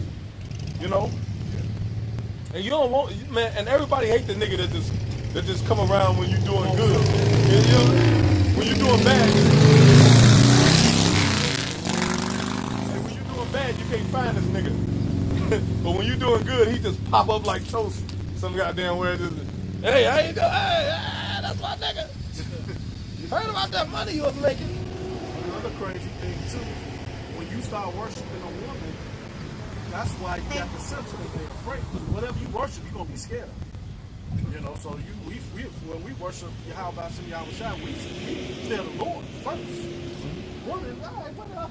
You know, go ahead on or whatever. But if you flip that order and you fearing your woman or whatever, man, she got you dancing on the street, doing whatever. Yeah, and the Lord gonna get mad. Yeah. Lord gonna get mad as hell. That's why the Lord you know. said, who's not able to forsake wife. You know what I'm saying? Yeah. For his sake, man, he's not worthy. So you gotta be willing. Look, you gotta tell your woman, hey, look, I gotta look. I'll deal with you later. And when is it mandatory for you to forsake your wife? On the Sabbath. Because why? You can't pleasure yourself on the Sabbath. You know, and because the scriptures say if a seed go out of a man, that it defiled a man. You know, so you can't defile yourself on the Sabbath. So you're not supposed to be having sex with your woman on the Sabbath. You know? You know? But, you know, shit, I forgot the point. But I got you though. Go ahead, bro. Hey, because if you do forsake your wife, this is one of the scriptures though. Matthew 19 and 28. Now we start at 27. Then answered Peter and said to him, Behold, we have forsaken all and followed thee. Yep. What shall we have therefore? Hey, another way you forsake your wife go left and bring some sinful shit into your house, you got to draw a line. You got to, no, I'm not with that. I don't do that. If you want to do that, then we ain't gonna work. Hey, you got to draw. You got if the Lord wants you to have that, sometimes the Lord will test your ass, man. You see, hey, how much do you love this woman more than me? Lord will put your ass in a situation where what demon jump on that woman to test you. You know? For sure. And if you draw a line and tell her, no, I'm not doing that. That's if you do that, we're gonna have a problem. We're not gonna get along no more. And then the Lord will jump in and be like, okay, he'll allow you to keep the one. But if you simp up, okay, well, baby, just hey, so that's faithful. It don't matter. It don't matter. It's okay. And then the Lord will get mad and take that woman. That's right. Or that woman will just start being a demon because she know that you allow her to get away with every damn thing. She ain't gonna respect you no more. And every now and again, just off GP, you got to draw a line. You find a line to draw. I don't want to do that. No, not today. So sometimes you just got to do that. Just put it in her mind like, oh yeah, I forgot. You ain't no pushover. I forgot. I'm sorry, I forgot. You a real nigga. Yeah. Pussy got one. Right. It's an opportunity, bro. They will look for an opportunity to test you, bro. So like something out of nowhere, bro, you just gotta be like, why you ain't do this? Did you ain't? Nigga, you know I want you to do this. Make up some shit. Go crazy. Make up some shit, bro. You get too relaxed. What they say in the world, keep them hoes on their toes. I got you real. Sorry. I forgot. But they like that. They like, man. I'm telling you, you put them in their place. That shit soak their jaws. You put a woman in their place, they be turned on by that shit. But if you try to, man, I'm telling you that nice guy shit, man. Hey, you be nice to the brothers. Hey, this is who we nice to, right here, man. You know, I'll be nice to a woman that's good to me, but I draw the line quick. Hey, I don't do that. I don't get out like that. You know, I'm quick to let them know. You know, hey, not today, or just take charge in the situation. No, this is what we doing.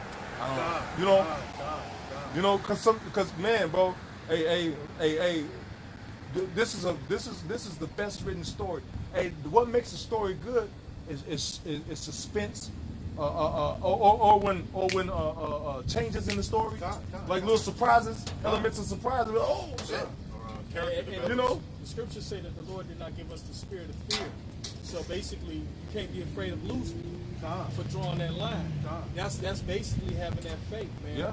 Hey, the Lord, if the Lord wants you to have, like the elder was saying, man, regardless, man, drawing that line, man, hey, the Lord might test you. The Lord will let you still keep it, and she'll get humble. You know what I'm saying? And you know what, too? Another thing, like you said, when you say it's a decision you make, when you're a man of the Lord, you're going to bring that issue to Yahweh Shai first. So you know, no, this is what we're doing. I already discussed this, you know, and prayed upon it. So once Yahweh Shai come through with what you said, what we going to do, she really like it. And it went just like that. I ain't think because women ain't got no faith. You know, so when it go down, like you said, how we going to do it? And just keep on building like that. So, you know, that's like that reputation. But your bad, you like, I don't know, right? I got a precept real quick to back up the martial part real quick. This is Sirach 25, verse 25. He says, give the water no passage, neither a wicked woman liberty to get abroad. Yeah. Hey, that's Will Smith. Hey, we open marriage. Okay.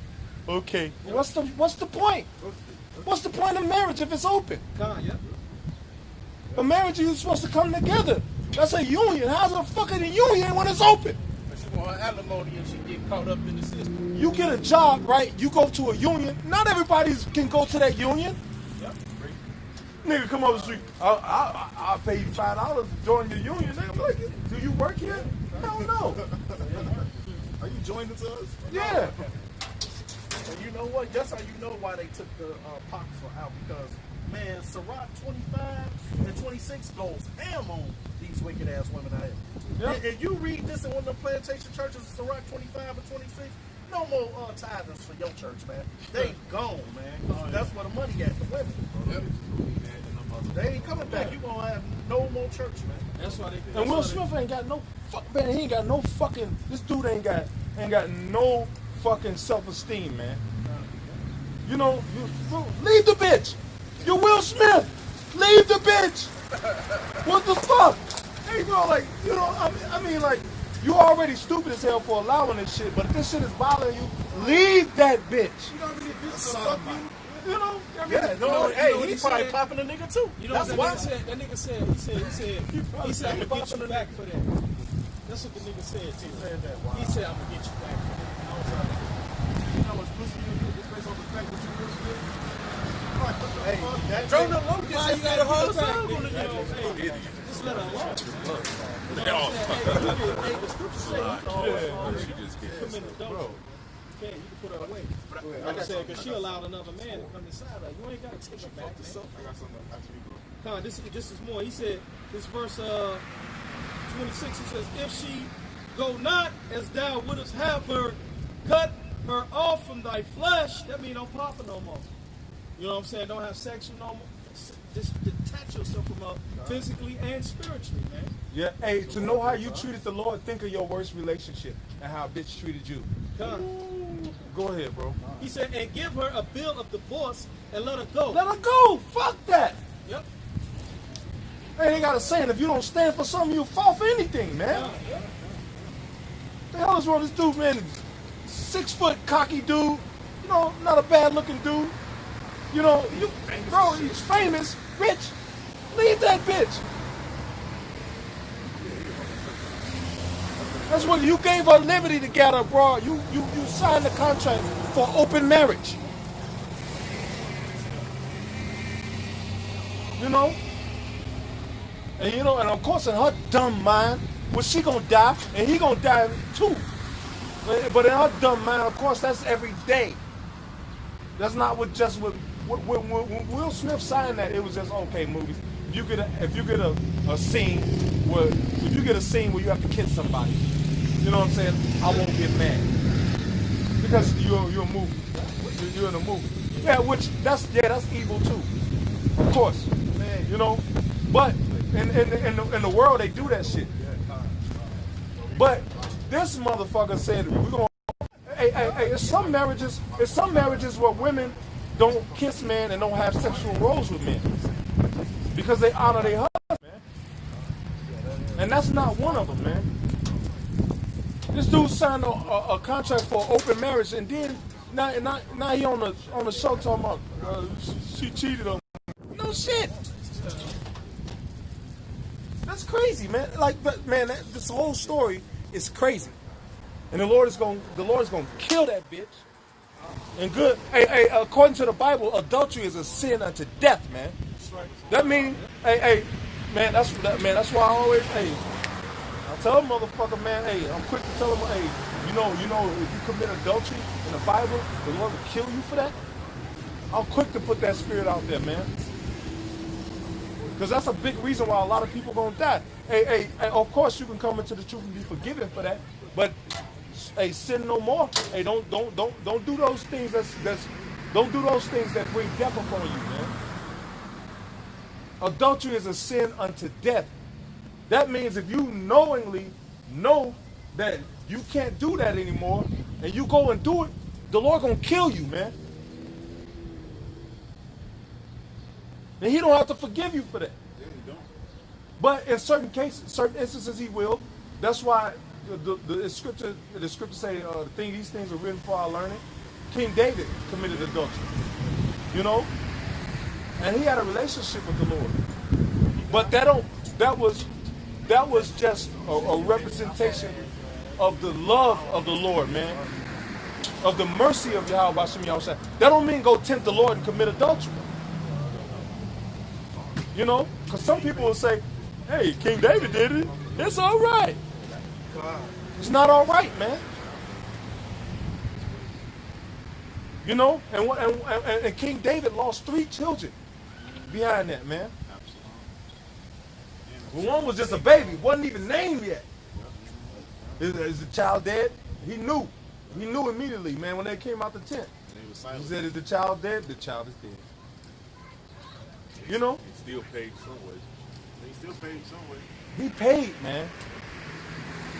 You know? Because back in those times, first of all, if you having a child, you having a son, that's going to be your heir. So it brings excitement. He's a king. He wanted an heir. You know? So he was excited about having a child. The Lord killed 3 sons.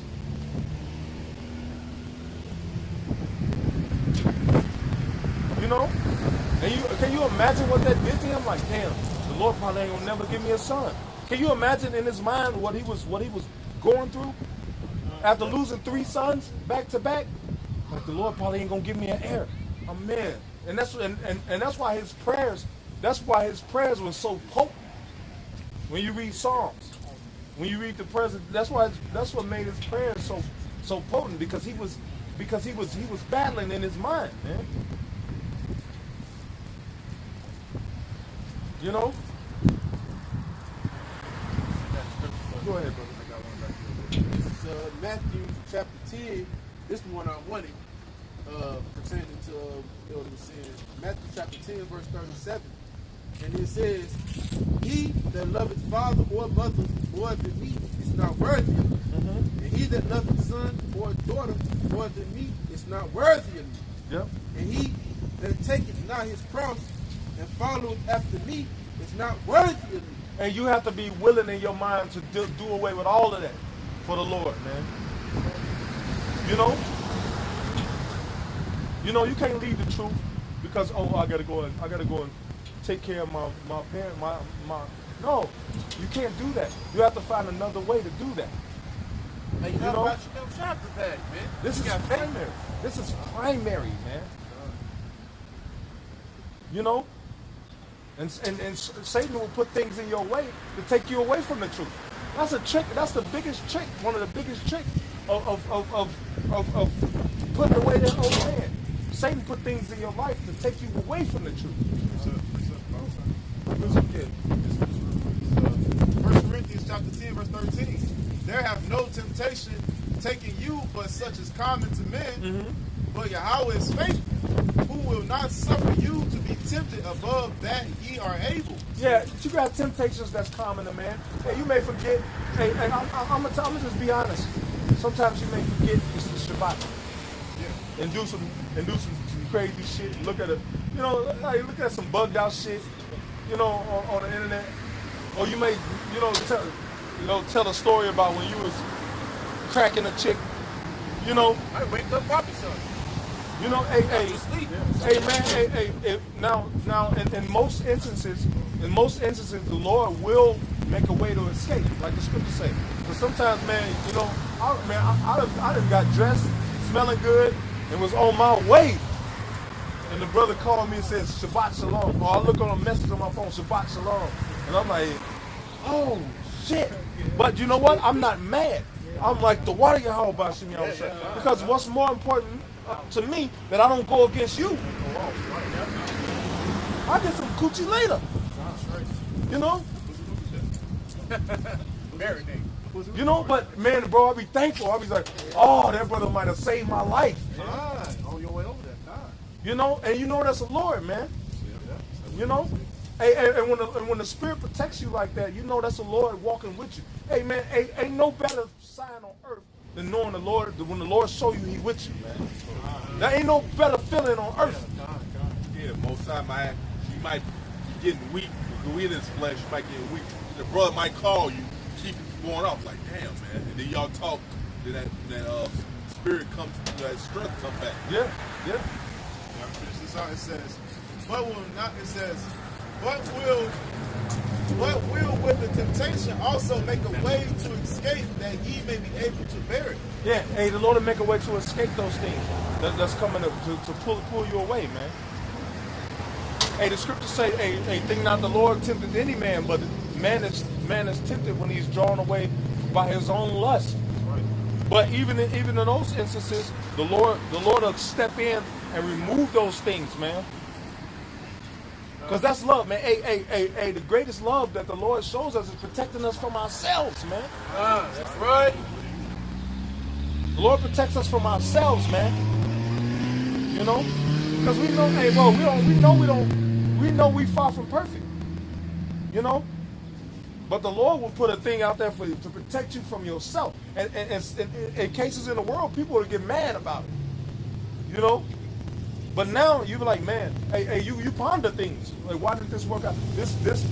Maybe this didn't work out for me because the Lord was protecting me from this situation. I used to get mad when things didn't go my way. I used to feel sad sometimes when things didn't go my way. But now I ponder and think, what was the Lord protecting me from? That this situation didn't go my way. You know? Hey, bro, I be going, going to smoothie spot. It was there I was gonna get on the bus. Shit was happening while I couldn't go. Like, damn, man, I can't. Then ended up linking with a brother. And like say, you think a different way. You like, most I want that brother take me. He didn't want me to get on the bus. Man, bro, see? Even though it was a wrong turn off the exit, like, oh, I missed my turn.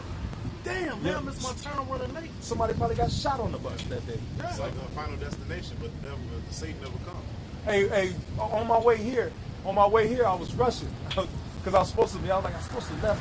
You know, like me, you know, I got that mind where, I'm ex-military, so being on time is like a big thing with me. So I made my schedule the day ahead. You know, even though you're not really, I'm gonna leave around 11. I said I'm gonna get up early, and I'm gonna leave. I want to be gone before noon. You know, and it was just like, man, when I woke up, it's like I couldn't get out of bed. It just immediately started. I was like, hey, let me just check my film. Oh, you keep setting that alarm, 15 minutes, 10 minutes, 5 minutes, you get real desperate. Hit the snooze. I can make up for this time if I just move a little quicker when I get up, you know? And it was just everything I was running. I was like, man. So by the time that noon was getting here, by the time noon, I saw noon rolling around. I'm like, oh, I'm not even close to done with what I was supposed to have been doing. And I started getting mad. Like, damn, I should have got my ass up. I was getting on myself, man. On which I ended up leaving about 12:45, you know. But when I got on the highway, and was finally on my way, you know what I'm saying? Not even 2 exits from my house, 2 cars flipped over. 2 cars in the center median flipped over, upside down. People that got flung out the cars, man. I could have been right in the middle of that shit. You know? Hey man, we don't know what the Lord protecting us from. You may have a Jake to know that, man. Got on in high school, man. Shit. Jake on to his bus drive, he said it. You don't know, man. Motorcycle protector. That's why he got the strap and stuff. You know. So Drake, hey, script to tell you, Jake has a zeal, man. Yeah, you see things like that and it change your way of thinking. Yeah. Because you got to remember all these things. Everything is written. You know. Everything is written, man. If you get in a situation where you lose your job, it was written. Right. You can't get mad because you lose your job. The Lord will bless you with a better job. Yeah, you know, got the individual journey. Hey, you may feel like you just walking through mud, nigga, just tired. You know, like don't shit go good for you, man. Why is that? Because the Lord wants you to grow, see, and grow from a situation that you might not see. You know, so why? That's what the scriptures say. Examine yourself, whether ye be in the faith. You know. Hey, go back to what y'all was saying about the woman. Most of the time, I might not have you a woman. You know, you ain't ready. You ain't ready for that. Yeah. And like if I could say this, these women, they worship happiness, man. All my happiness, all my comfortability. I gotta be happy. If you're not happy in your marriage, then what's the point? Man, I don't need bro. I remember I was on Facebook. I was like, bro, happiness is so fucking overrated. Keep your fucking happiness. I want that trial, man. You know, because pain brings forth strength, man. Yeah. I want strength. Fuck happiness. You know? Yeah. You know, happiness. You know, a lot of these people just lying motherfuckers. Ain't none of these people happy. God. Yeah. These be at work smiling. Yeah. They be crying at night. God. You know.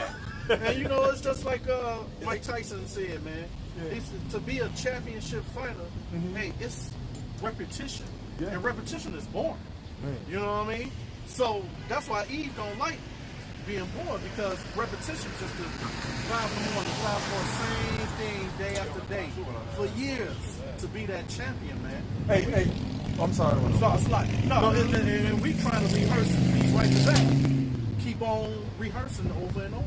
Hey. Oh, I'm sorry. Bruce Lee made a statement. He said, I don't fear the fighter that knows 100 kicks. He said, I fear the fighter that practices the same kick 100 times. You know, because he's perfecting it. Hey, no, since you said Bruce Lee, I was bring up Karate Kid. What's his name? Yeah, Karate Miyagi had him doing the wax on, wax off. Yeah. To a point he got mad. He's like, what the fuck? What am I gonna do though?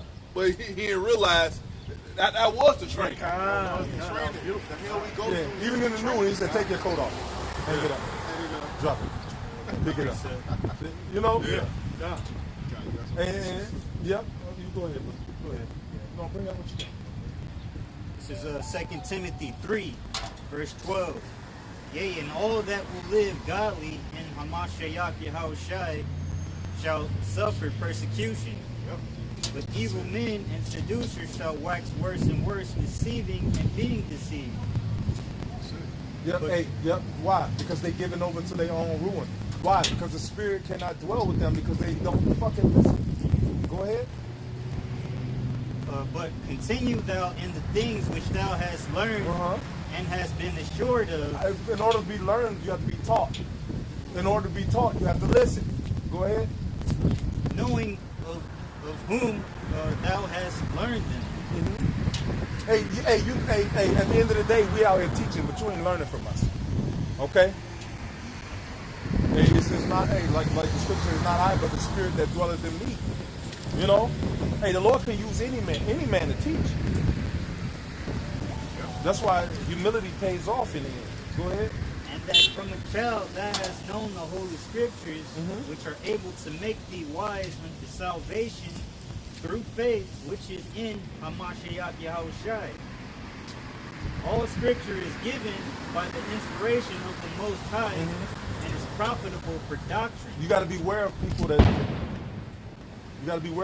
don't focus on certain parts of the scriptures. Old Testament Israelites, New Testament Israelites. You know, people that do away with certain parts of the scriptures, man. You know, and you got to beware.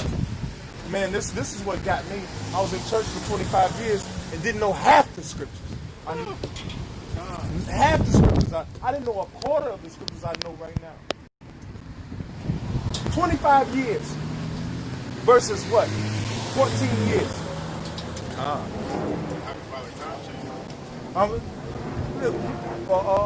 Knowledge was being taken away from me, man. I was being cheated, man. Go ahead. For reproof, for correction, for instruction in righteousness, that the man of God may be perfect, thoroughly furnished unto all good works. Yeah, but you gotta give the Lord time. You gotta focus on this, man. Hey, man, anything you do in life that you want to become good at, you gotta give it time. We didn't just jump out here. The first day we was teaching like this, you know what it took? It took reading. It took getting text messages from people that wanted to go out to a party, but you was so busy in the Word that you was putting off things of this world, man. It took putting away this world, man. And sometimes people don't have the discipline to do that, so the Lord will step in and do it for you. Hey, that's why the scriptures say, hey, thou come to serve the Lord, prepare thyself for temptation. Why? Because a lot of distractions that's going to keep you out of the way are in your life right now. That's why Eve loved to jump up and be a busybody, man. Because when you in a hospital bed, you got to sit there and start thinking about shit that didn't happen in your life and everything, man. That's why, every 20 minutes out the day, you got to meditate in the Word, man. No outside, no phone, no TV, and just think, And you come to some revelation, Most High will start sucking with you even more when you in the meditating in the Spirit, man. Yeah. Hey, the scriptures speak about what? A time to get and a time to lose. Hey, when you first start getting the truth, you lose a lot of things in your life. When you start chasing after this knowledge, a lot of things that's not good for you, when you're being purified, are removed. Why? Because a lot of us don't have the discipline to remove it. That's when I spoke about the Lord protecting us from ourselves. That's a part of it. Because in order for you to get to this point, this object in the way is going to have to be removed. And you may love that object. You're like, damn, that was one of my favorite things, Lord. Why? No, but you see what I'm getting at. A lot of times we don't have the discipline when we first start off to remove those things out of our life. Or even be friends. You keep hanging out with these motherfuckers. Most I have a situation happen, we all friends hang out, just hate you. And y'all don't hang out no more. Because I fell out with a lot of friends because I don't smoke weed anymore. I fell out with a lot of people because I don't give a damn about going to no club no more. A lot of people was like, you're just not fun anymore, and just walked out of my life. Hey, I had a best friend from high school all the way up until I was 25, 27. And when I came into the truth, and when I started learning about the scriptures, he just stopped calling me, changed his number. He just disappeared out of my life. You know why? Because the Lord stepped in and removed him. Why? Because he was distracting me from what was most important, which was getting this word, man.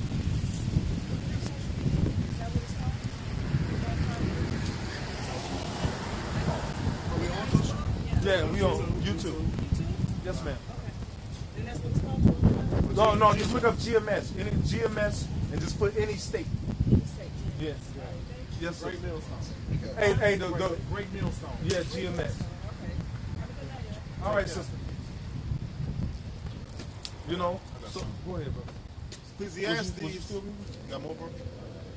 Okay, go ahead. Ecclesiastes chapter 7, verse 1. A good name is better than precious ointment. The day of one's death. A good name, boy. You want to take us back that way? Yeah. Oh, yeah. How about Yeah. But go ahead. But read. A good name is better than precious ointment. And the day of one's death is than the day of one's birth. Hey.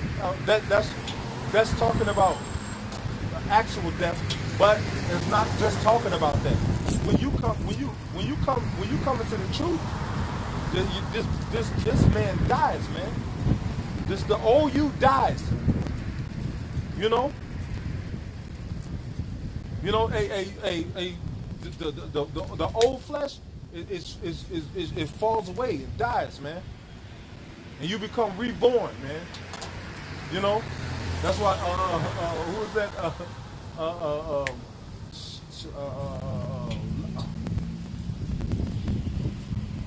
That was Nicodemus.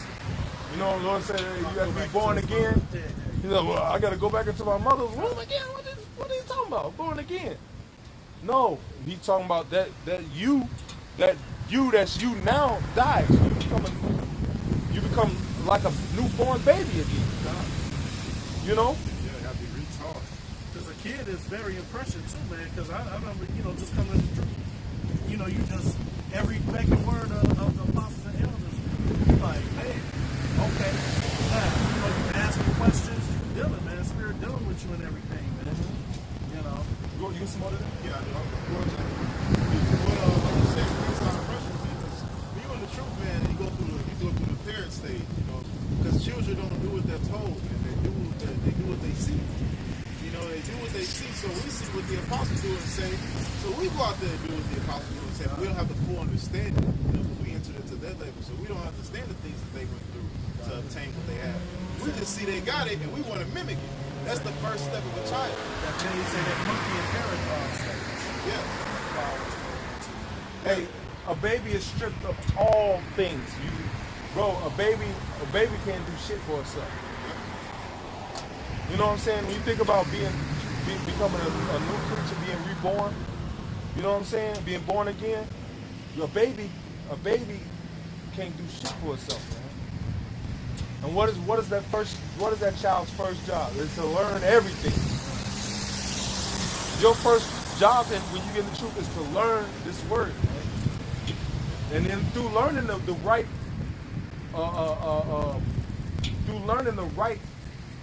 this word the right way, you get a new outlook on life, man. You know, because you start to filter everything through this word. You know, you liberate yourself. Things that you used to revel in, man. I used to love smoking weed. Now I can't stand the fucking smell of it, man. I get mad immediately. Why? Because there was a major stronghold. There was something that kept me from the Lord, man. That was something that kept me to getting where I need to be right now. Man, these brothers just read my mind. I got cotton mouth. Man, hit the water, bro. Yeah, but I had to. You know what I'm saying? You got to shed away all those little things. Hey, one would think, why would the Lord make me struggle? Why would He take my job away? Because in that job you found security. The Lord wants you to know I'm your security now. I'm your protection. I'm the one that's doing. Hey, because you got to put off the old way of thinking, man. Who blessed you with that job? Who blessed you with that job? Who will bless you with another one? So why does our faith wane? But one may think, why would the Lord put us through all of this shit? Because it's in the way. It's in the way of us perfecting ourselves in righteousness, man. That's why the Lord hates the things that the scriptures say the knowledge of this world is enmity with the Lord, man. The Lord hates the way of this world, man, because it strips you away from your spirituality. It makes you become a carnal being. to believe that it's really this job is sustaining you. I gotta have this job is what I got. No, Lord, like I'm sustaining you. Hey, as brothers, man, there's certain brothers, and brothers can attest to this, that have went months without a job and the Lord paid their rent. Man, yeah. I'm trying to get there with you, man. I ain't gonna lie to you. He talking about my spirit. Well, I had to go get it. And you know what? And it's cold because I wasn't even thinking about it till now. I laid off 2 months ago, bro. And among other brothers, man.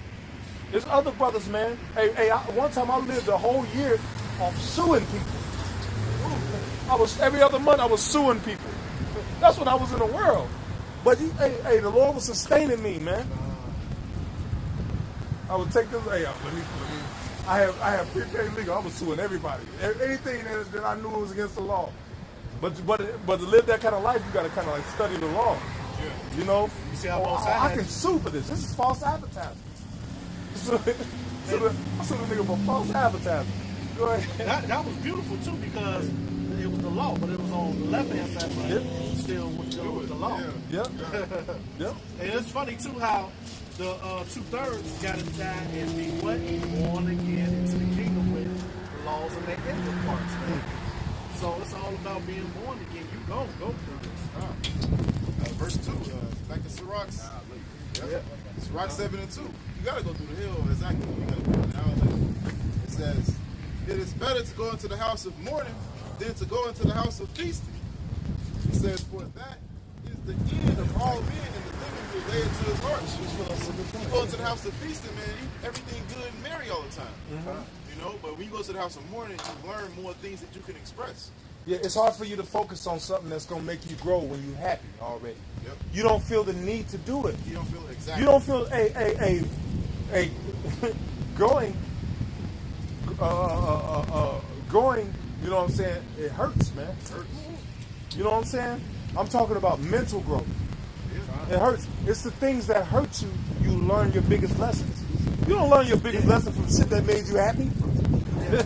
Hey, and then This when you went through pain, you said, I ain't gonna never let this shit happen again. You know? That's what teaches you to be better, man. The Lord puts you in situations to make you grow. What's that scripture? Sorrow.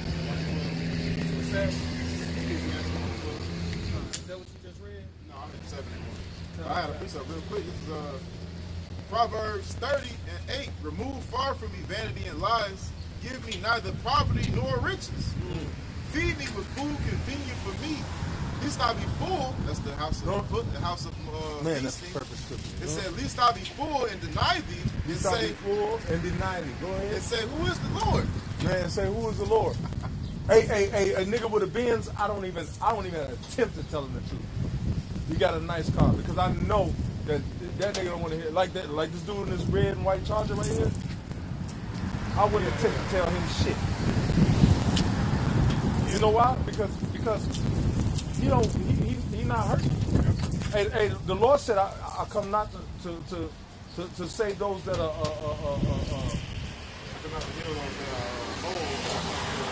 yeah, the sick, man.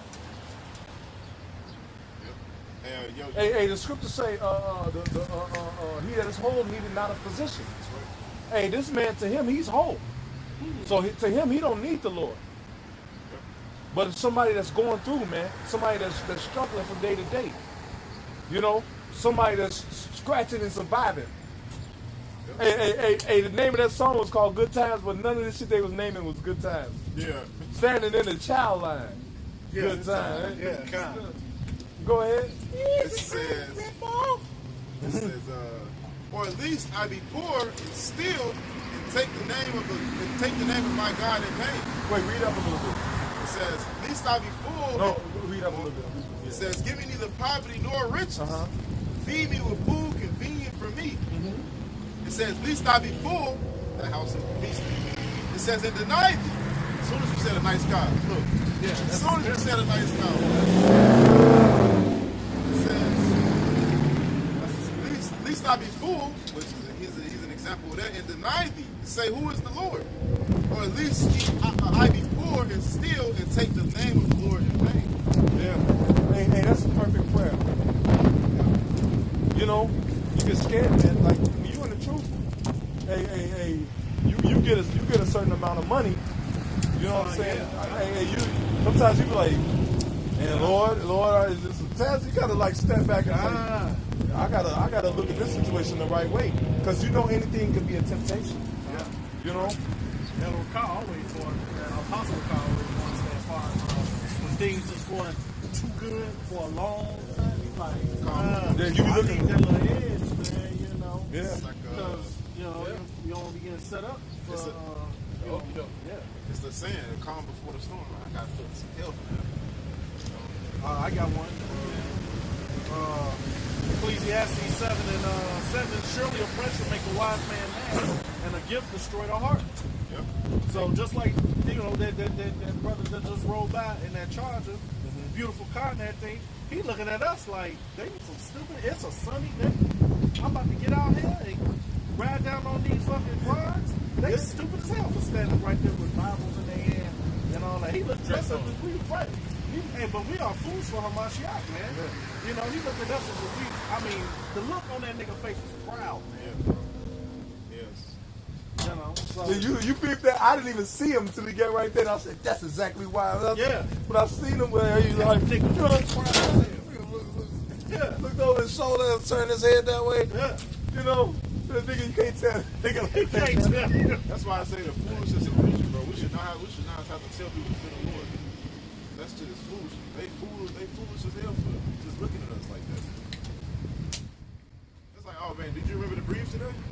You know? Yeah. Tell us about the fear of the Lord. He said, Go ahead, bro. this is Ecclesiastes 1:18. For in much wisdom is much grief.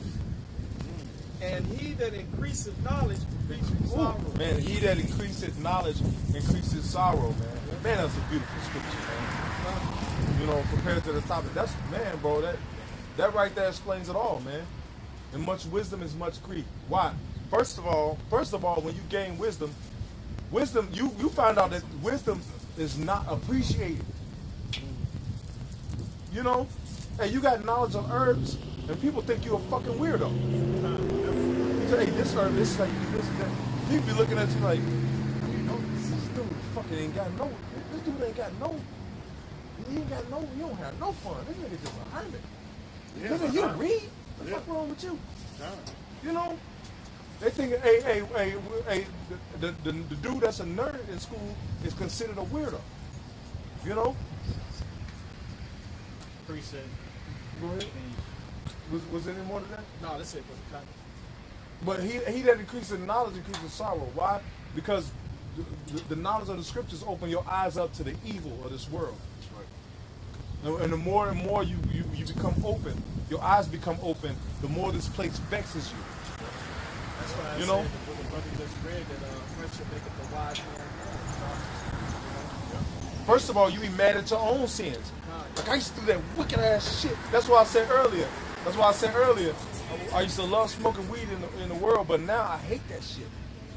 The motherfucker light up a blunt. I be looking, look at this simple nigga. You get mad, man. You get angry, man, because you know that was a big struggle for you. You know, and it's it's not hard to get away. It's just be a demon, man. Yeah. And you know what? And you see that demon, it's got a lot of people, man. It's a heavy demon, bro. And why is that? Why is smoking against? Why is it such a bad thing? Because you're doing damage to your body, man. It's satanic too. When you inhale smoke, you're doing damage to your body. That's why you do the same thing you would do if you was in a burning house. Cough your fucking lungs out. Cough, I get higher. Same thing in a burning house.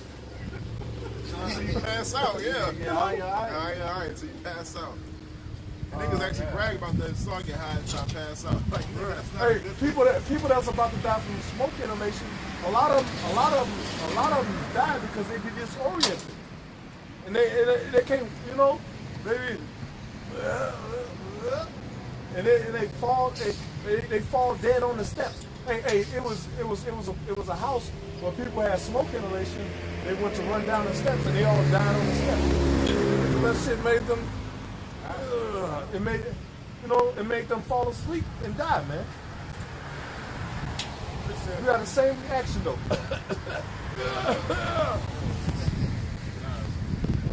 You know? Psalms 37:16. A little that a righteous man hath is better than the riches of many wicked. Man. The little that a righteous man has is better than the riches of many wicked. Why? Because he's rich. He's rich according to faith. He's rich according to the spiritual gifts. You know, it don't matter how you look. Man, bro, you can look just like a bum, and the Lord may dealing with you, man. They said Paul had on a rough garment. You know? He had a camel skin garment on, man. And people was like, what the fuck is wrong with him? You know? But the Lord loved him, man. And the Lord set him up on high, man. Imagine you go walking around with a camel skin garment on today, and people are looking. What is that? Camel, nigga? This nigga crazy. This nigga ill, son. You know? But the Lord loved him, man. And what they say, the soft garments are in king's houses. I mean, you know? And we mean it that this well-dressed nigga is a fucking sellout. Go ahead. This is Proverbs 16:16. Sluggy, was you down with that, brother? Yeah. This is Proverbs 16:16. He says, how much better is it to get wisdom than gold, and to get understanding rather to be chosen than silver? Hey, the real goal is the knowledge of the scriptures, man. That's the real goal, man. Because that's the thing that can buy you into the kingdom of heaven. Hey, the scriptures say, hey, lay up not treasures on earth where moth and dust does corrupt. You know? So this is the real treasure. Hey, and even you reach a certain point in the truth where the Lord starts giving you a little something, you know, hey, let me bless myself. You know, He give you a little. There ain't nothing wrong with having money. I'm not seeking against money. You know, sometimes the Lord keep you in a situation so you can grow. Sometimes you already had enough discipline to where the Lord can bless you a little more. That's right. Ain't nothing wrong with that. Yeah. You know?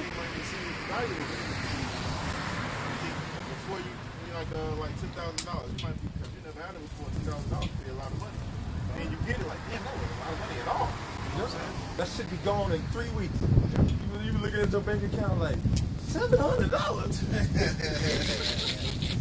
Yeah, but you need that experience though, man. You know, it's saying what experience. Teach you what to do. Nick just had a picture with 2 bottles of Don Perignon 2 weeks ago. Now he got $700.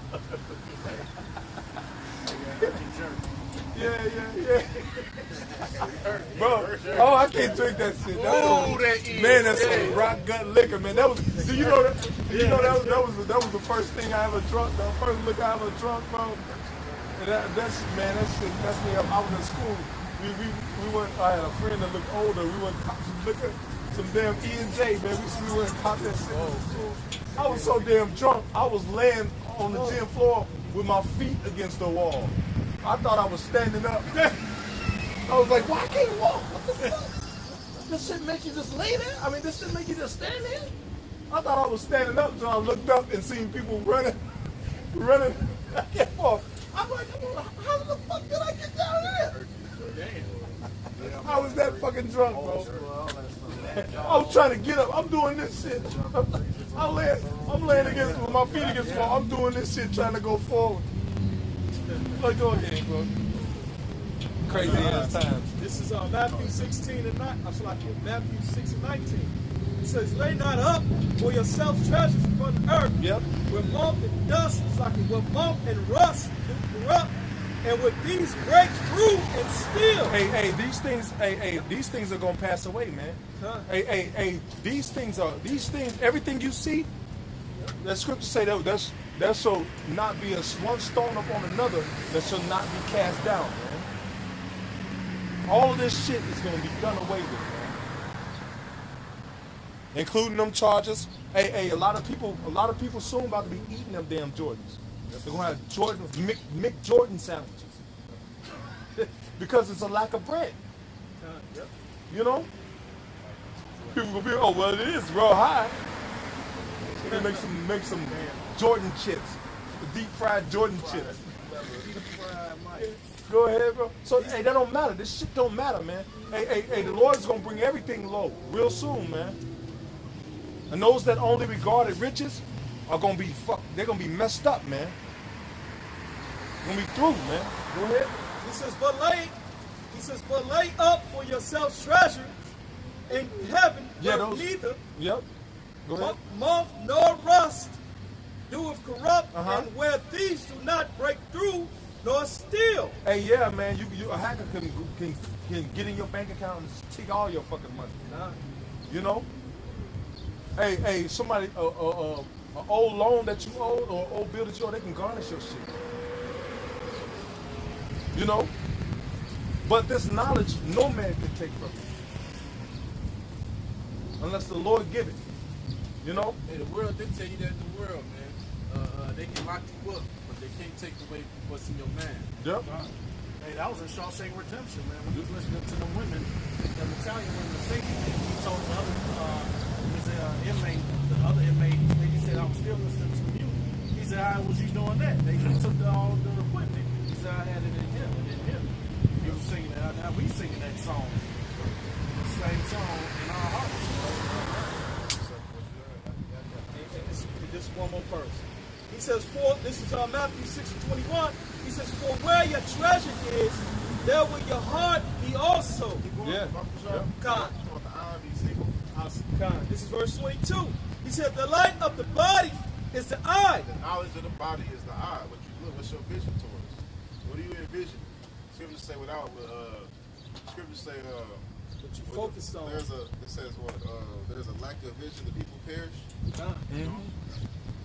Where there is no vision, the people But perish. there is no vision, the people perish. God. Yep. He said, if therefore thy eye be single, thy whole body shall be full of light. If your eye be single on that knowledge, man, the light of the body. Verse 23. So you got to be looking at this thing like a scope, like you're looking through a scope. Yep. And it's your target. That's my target. God. You know, the understanding of the scriptures should be your target. Right. Go ahead. He says, but if thy eye be single, thy whole body shall be full of darkness. If therefore the light, It says the eye be what? it's like if, he says, but if thine eye be evil, thy whole body shall be full of darkness. Full of perverseness. Everything that the Bible don't speak about is going to be full of that. He says, if therefore the light that is in thee be darkness, how great is that darkness? The knowledge that be in your body be darkness, how great is that darkness? How many demons do you have one? All right? Some people got legion of them. Some people out here playing with 7,000 demons. You know?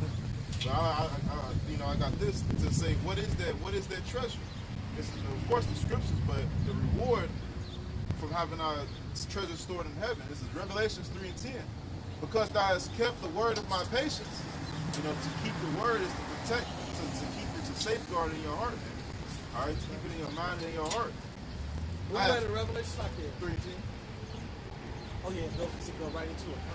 It says, because thou hast kept the word of my patience, I also will keep thee from the hour of temptation. So we, the spiritual doomsday preppers, we preparing for the doomsday to come. And how do we prepare? Not by building bunkers or buying and gutting out turrets and storing up canned goods, but we storing our treasures in heaven by keeping the word of the Lord's patience, man. You know? It says, I also will keep thee from the hour of temptation. So that's the reward for what you working for the Lord will work for you. That's right. Which shall come upon all the world to try them that dwell upon the earth. So it's going to come upon everybody, even us. But because if you keep the paces of the Lord is going to deliver you out of that, man. Even if you get deaf, you will be delivered out of that. It said, the book of Job said, though I perish, I shall have trust in him. So even if I die, Though he slay me, yeah. though he slay me, I shall have trust in him. Win-win situation. It's a win-win. Yeah, verse, what's that, Thessalonians, 1 Thessalonians 4:16. That the dead should rise up first. That's right. That's how we get the victory, man. We get the victory regardless if you keep this, because death is an illusion. This society makes death an illusion. You know, it's fictitious.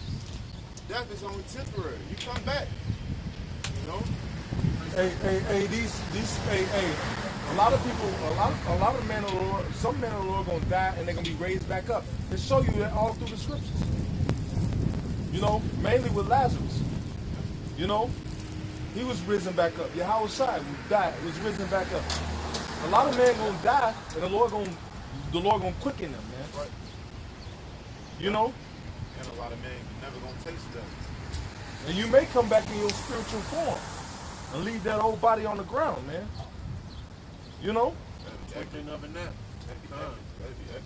I got this precept right here. This is 1 Thessalonians chapter 5. Hey, that's why the scriptures say, fear not what thou shalt suffer. You know? That we're going to be taken before kings and rulers, man. And what is going to be in their intent? It's going to be to kill us, man. Go ahead, brother. It's all right. This is 1 Thessalonians chapter 5, verse 1. But of the times and the seasons, brethren, ye have no need that I write unto you. For yourselves know perfectly that the day of the Lord so cometh as a thief in the night. For when they shall say peace and safety, brother spoke earlier, right? Peace and safety, then sudden destruction cometh upon them. Yeah, hey, just like right now. Hey, COVID-19 ain't really killing nobody like it was. So people are saying, oh, it's peace and safety. Oh, it's finally passed over.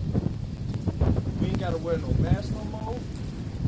Ooh, the Lord has delivered us. But COVID-19 was just a warning. There's far worse things coming than that. It's going to get a lot worse. You know, that was just a warning to wake people up, so people can get that thought. Hey, you know, when things like that happen, the first thing our people think is the Lord ain't fucking around. That's the first thing they think, man. Like, man, the Lord ain't playing. You know? But that thing is passed over to where it's become common. But the Lord said the plagues that he shall send shall not be slack. So that means something else is gonna come and it's gonna be worse. They're gonna have that shit already mutated. So it can join up with regular influenza and become a whole different disease. It could join up with some form of cancer and become a spreading cancer. You don't think about that. It could become, man, that shit could become something else, man. It's a mutating virus. It mutated 4 times before it came to America. He said he would bring the plagues back on us again. It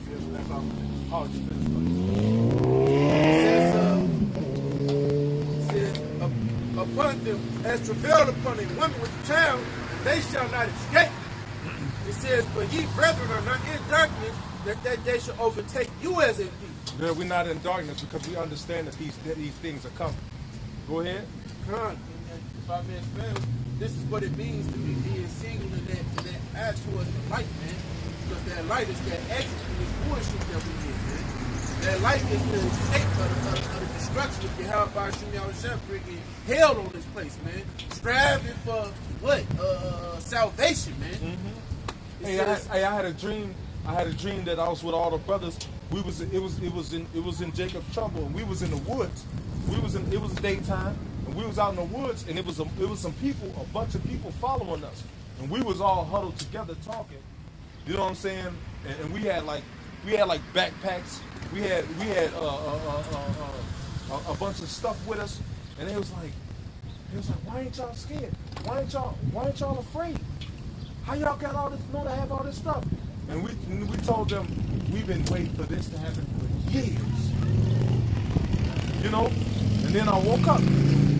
But these people was following us. It was like, you know, when I walked through it was, you know, it was on this side it was a woman sitting down with a baby, Being an old man, his granddaughter, somebody was taking care of him, and a bunch of people. And we was in the middle of the woods, man. And these people was following us because they knew the Lord was with us, man. And a woman walked up and it was like, everybody's terrified. Everybody's afraid. Aren't y'all afraid?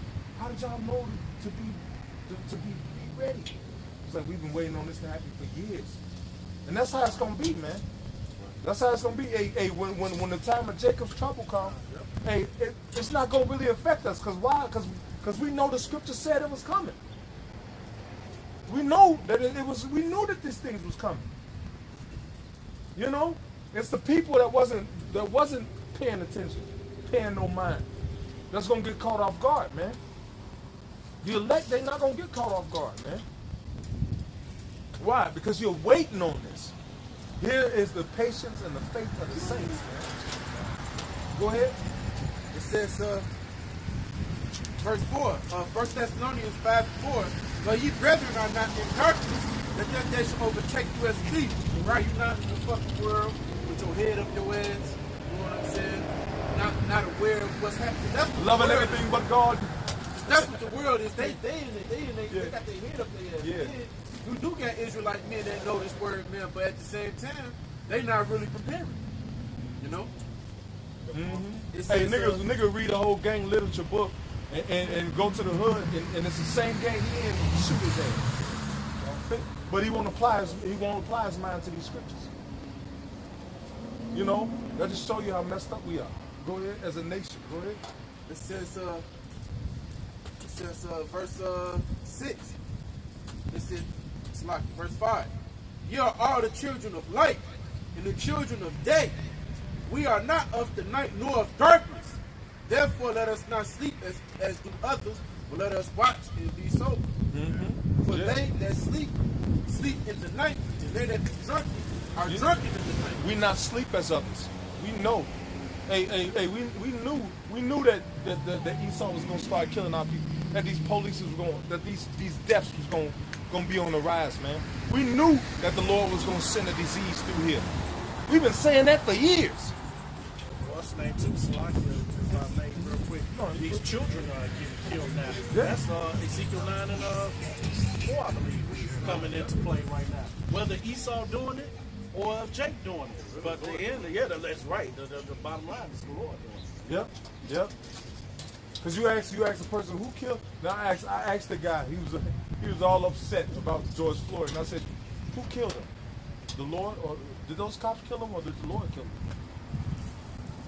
And he like, it opened quickened his mind. He was like, what is the principle? I said, there ain't no principle, man.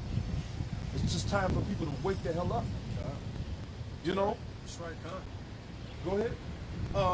You finish with that? Yeah. Can I? Oh, go ahead. Psalms 58, verse 10. It says, the righteous shall rejoice when he seeth the vengeance. He shall wash his feet in the blood of the wicked. Mm-hmm. So we're going to be glad when we see the vengeance. Yeah. When we see them, Lord will we can lay eyes on the missiles, man. The Lord said he's going to reward the wicked. We're going to see it. So we're going to be glad when that happens, man. When Jake died in the street, we're going to be glad, man. We're going to be here from that. Hey, a lot of these police are going to become commoners because they're going to be looked at as not fit to govern, and that they're going to bring their troops in. And a lot of these police are going to be just as scared for their life as everybody else. They're going to be what do they call it? Regular gang, or what is it? Right. Something gang. We're like, I forgot what they call it. Survivor. No. All I was just going to say is we're going to be more so happy. Hey, if we are committed, then how about Chanel Child allowed us to be on his chair? That's what's going to really give us the satisfaction of being delivered, man. Yeah. Not, because we not knowing whether or not, you know what I'm saying, if we are men yet. We got to wait until how about Chanel Child manifested first. And then we'll be happy that the Lord delivered us in that day, man. Because we gonna be seeing what they going through. We gonna be like, man, I'm glad that ain't me. Yeah. Hey, but we know we have a better shot than these Yeah, people. God. Hey, we got a better shot because we out here. Every time we come out here, we paying the debt back to the Lord, man. As long as our intentions are good, you know, and righteous, man. But every time we come out here, every time we do a video, every time we open up these scriptures and study, and we take away from what this world has to offer to give to the Lord, that's a debt being paid off. That's a sin being paid for. Every time you suffer through an affliction, and you come out of that affliction still focused on the Lord, that's a debt paid. You know? So you paying every day, you're paying the Lord back for the things you committed against him. That's why the scriptures say, when I come to serve the Lord, prepare thyself for temptation. Because the Lord is just, man. The Lord is just. He's about justice. That's where the word just comes from. Right. Justice. So the Lord's going to get justice for the sins that even we committed against him. He's going to get justice. He said judgment shall start in the house of the ancients, man. In Ezekiel, the 9th chapter, man.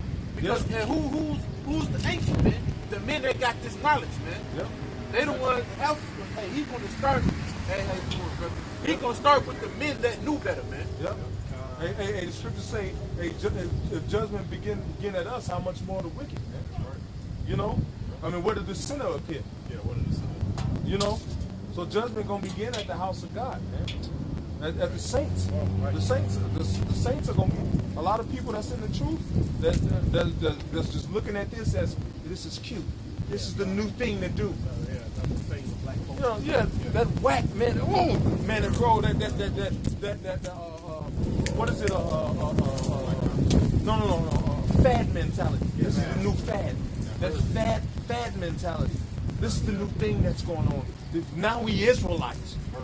You know, and then if another thing come on that they like, now they that. You know? No, it don't work like that. This is not just a new thing to do, man. You know? Hey, when you understand the depths of this, you understand that you do this because you love the Lord and you want to pay for your sins, man. You want to live as righteous as you can before the Lord, man. To gain back his confidence in you.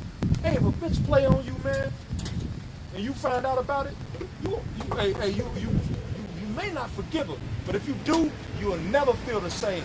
You will never trust that bitch again. You know? So we didn't want to cheated on the Lord. You know what I'm saying? And now we begging our way back. And it takes some dedication, man. It takes a lot of dedication to be forgiven for what we've done, man.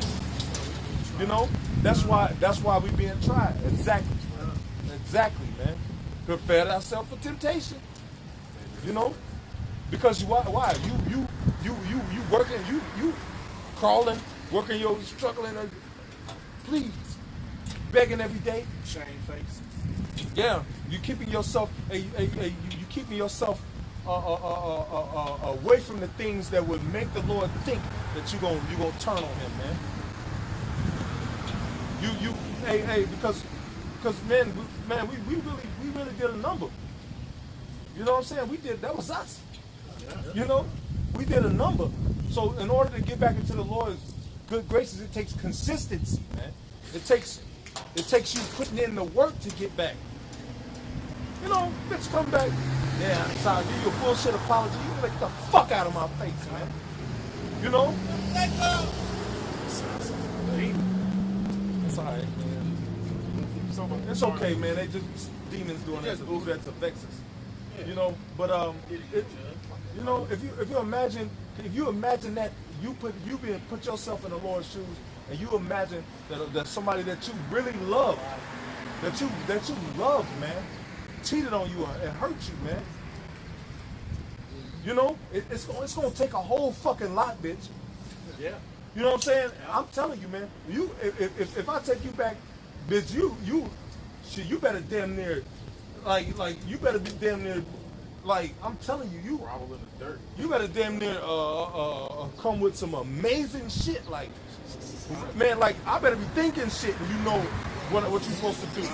Then, you know what I'm saying? You gotta show dedication, man. That's why a lot of people fall off, because it's that thought is not in them, man. That process of mind is not in them, man. To say, hey, I gotta pay this debt. I gotta beg, man. Hey, that's the word. The word pray means to beg, man. Yep. You know. That's why we gotta beg the Lord continually, man, for His mercy, for His forgiveness, man. You know.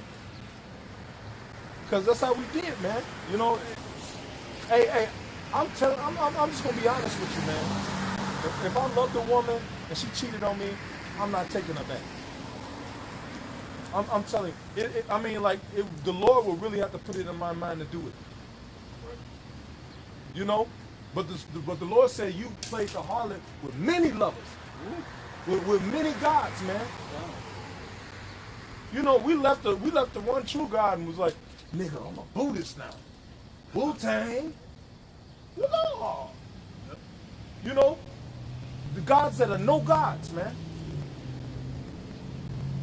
Because we were so damn rockheaded and bullheaded that we didn't see that the way that the Lord put ahead for us was the righteous way. We saw the freedom of men as some type of fucking joy, man. And that's not freedom. You know? That's not liberty, man. Hey, when you live righteous, you live according to certain codes, man. To be a responsible man, to be a trusted man, to be a man that's looked up to, you live your life with certain codes and disciplines, man. You know? But that's a lot of times when you come to the truth, a bitch fuck off on you, man, and you get hurt. You know why? Because that's what we did to the Lord. And a lot of times you get a wife and she just give you fucking hell. Why? Because that's what we did to the Lord. Hey, that's why I said earlier, the worst woman, the woman that did you the worst in your life, that's what we did to the Lord. You know? And when you think of it that way, that gives you more fight. You know? Hey, no, fuck that. Hey, Lord, I'm here for you, man. You know? I know I fucked off on you, man, but I'm not gonna do that shit no more. You know? And then any little sign that the Lord see in us that does that bullshit, you know what I'm saying? He gonna fuck you up immediately. God, that look. You know? Because he ain't taking that shit no more. You know, over thousands of years, we just, you know what I'm saying? We've been fucking over the Lord. So now, hey, if it's a hint of some bullshit, the Lord gonna jack you. He gonna slap you up, man. Why? Because I'll take you back, but I'm not putting up with your shit. And if you was to take a woman back that cheated on you, you're not taking no bullshit, man. You know, no real man. You know, you're not taking no bullshit. No, this is not gonna be how it was. You know. You know, on that backing up, I forget what you had, but far as the death, dying for that crown. You know, remember that going into this scripture right here in Wisdom of Solomon 3:1. Remember that scene of Denzel when he said, "You can shoot me, but you can't kill me." Yeah. You know, and you know we know they're gonna have to come in peace. I'm gonna have to come put his hands on it. Yeah. So that spiritual power could be executed. Yeah. And I want to read this. Wisdom of Solomon 3, verse 1. But the souls of the righteous are in the hands of Yahweh, and there shall no torment touch them. Mm-hmm. In the sight of the unwise, they seem to die, but their departure is taken for mystery. Man, hey, in the sight of the unwise, we seen this. Hey, you just going through shit. You know? But really, you paying off your debt. You gonna go through shit. You know? Hey, man. You know, in order for you to pay that debt off, you're gonna take losses, especially of things that you thought were important. Paying a debt off is a responsibility, man. And you can't neglect that responsibility unless you fall deeper into debt, or you fall back into that same situation. You know? So when you neglect the truth, when you neglect the word, you start falling back into that same situation before you got in the truth. You start straying away, man. You know? If I could add something right quick. It's just like when you get your light bill. You know, really before they cut your stuff, you get about 3 months before the man come with the belt and come in for the pole. Yep. And now here you come running, oh, wait. No, man, you didn't got the late notice. You got the red notice. And we the ones telling you the notice. Hey, the Lord is coming, man. The Lord is coming. Now you want to cry. Hey, what the guy with the utility belt? He don't want to hear nothing. He climbing on the pole. He cutting that surface, man. That's not my job. Exactly. He gonna say what? You gotta call to get why he's still unconnected. Why he unconnected? Yeah. You know. Hey, you know what's funny too is to get it cut back on. Not only do you have to pay what you owe, then you gotta pay half. Yeah. Then you gotta pay a connection fee. Connection fee, yeah. Man, bro. Dang. Shit just took heat when you got the late notice. Yep. Hey, that's because scriptures speak about that. In a way, you say when the spirit goeth out of a man, you know what I'm saying? When the spirit goeth out of a man, they go around about seeking rest, and it find none, so it come back with seven stronger spirits, man. And what are those spirits doing? They waiting for an opportunity to re-enter into you to make your first state, your last state worse than your first, man. You know? So hey, you come out of it, the ways of this world, you come out of this life, you know what this life is like. You know what to stay away from. If you're paying attention, man. You know? But if you take this thing lightly, you're gonna fall away. You're gonna fall away, man. You know? Because it takes consistency, you know? It takes for you to really dedicate yourself. You know, and that's another thing that's hard for our people to do. Dedicate themselves. Especially if something, it gotta be something they gotta do. Like work, you know, pay their phone bill on time, pay rent. But when it comes to something that's a free will offering, like this truth is, it's hard for them to dedicate their time to. You know? You know why? Because I don't have to do this. But you have to. If you want salvation, you got to do it. If you want to be protected from this trouble that's coming, you got to do this. You know? Yeah, the scriptures say to put on the whole armor of Yahweh that you may be able to stand in the evil day. Having done all to stand. When you do all to stand, that means that you disciplined yourself, you learned, you studied, you applied yourself. That's having done all to stand. Like you said, that unclean spirit come back. I got it real quick. This is Matthew 12:45. It says, when the unclean spirit is gone out of a man, he walketh through dry places seeking rest and findeth none. Yep. Hey. Oh, this nigga kicked me out. Yep. You know, demons are like parasites. You just host them. They just there to suck the life out of you. Really, if you allow it. But when you wake up and you wake up, and you know what I'm saying? Hey, it's certain fasts that you can go on and eat certain things that'll expel parasites out of you. And even living. You know, but what do those parasites do? They got to go and find a new host. You know, go ahead. It says, then he said, I will return into my house, my house from whence I came out. Yeah, I was comfortable there. Yep. You know, now I gotta train a new nigga. You know, I was comfortable there. I had that nigga. Go ahead. It says, and when he is come, he findeth it empty, swept, and garnished. Hey, all the thing that he's comfortable in is gone now. Oh, he mad now. This nigga threw away my Xbox. Nah. I was saving that garbage in that corner. Hey, literally, the video game shit can be a distraction. You know, it can be. All those old distractions, all those things that you was focused on, that you thought was important, when you come into the truth, they become a thing of naught. So now that demon's coming back thinking he gonna use those same things to re-trap you up. You know? But those things, you cast them off. That's right. You know? So now you became like the dude, I gotta retrain this nigga too now. Go ahead.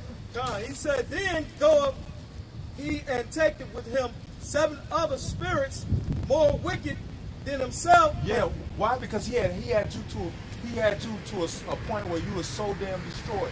And in order to get you back to that level where he can be comfortable dwelling in you, he gotta really take you now. He gotta really bring some that force, enough force to really decline you. Go ahead. And they enter and dwell there, and the last state of that man is worse than the first. Yeah, the last state of that man is worse than the first, man. Why? Because those spirits here, you took away all their comfort. Now they just coming to destroy your ass, man. You know. So if you come into this truth, now if the spirit ain't with you, right? Because some people come into the truth and they leave the truth, and the Lord still be with them. You know, because they haven't put off the Lord in their mind, and sometimes it's a test for them to deal. This brother went through it. That brother went through it. You know, that brother went through it.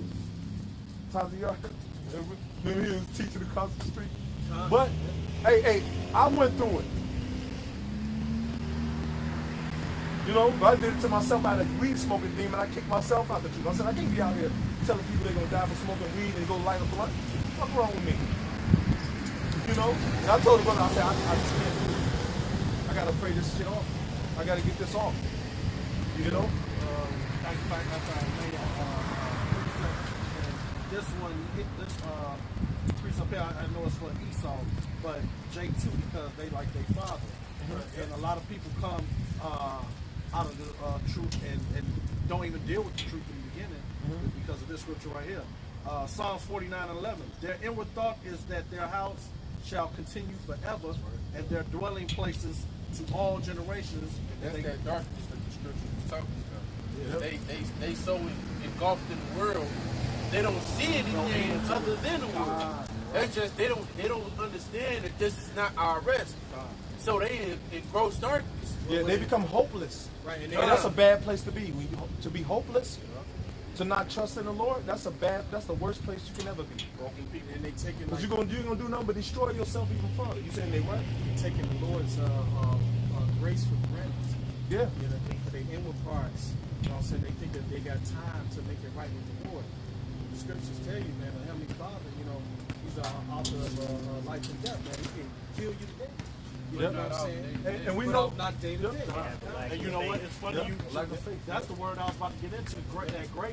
That grace period for paying the bill, because they do give you a grace period. They let you, go on and read that scripture. Isaiah 49:11. Their inward thought is that their house shall continue forever, and their dwelling places to all generations. Okay, we understand that that's talking about Esau, but John 8:44, niggas like they father the devil, and the lust of the devil they should do. So in their inward parts, they thinking that they're gonna continue to have that good job forever. They can continue to go on in Babylon and do all the sins that they can do and get away with and live according to their own lust forever. You know? Go ahead. They call their lands after their own names. America. Yeah. Africa. A lot of people think that Africa is some African word. Africa is a Latin word. The Romans spoke Latin, so that's a cracker word. Nigga, black country, Africa, Mother Africa, and Africa is a Latin word. That's a language of white people. Stupid ass. People don't look up words. Go ahead. That was it. Isaiah chapter 59, verse 8. I started at 7. Isaiah. So Isaiah 59, verse 6. Their webs shall not. 7. Their feet run to evil. They make haste to shed innocent blood. This is talking about niggas. Isaiah was getting on his own people. All right. It says their feet run to evil. They make haste to shed innocent blood. Their thoughts are thoughts of iniquity. Wasting and destruction are in their paths. Yep. Hey, we're gonna give you the lick. Let's go find some ops to kill. I'm gonna fuck that nigga bitch. I think about whenever Jake see the police sirens, they run to see what happened. You know, if Jake get in a fight, motherfuckers trying to run to see what's going on. World star. Yep. Verse 8, it says, the way of peace they know not. There is no judgment in their doings. They have made them crooked paths. Whosoever goeth therein shall not know peace. They have made them crooked paths, man. Go ahead.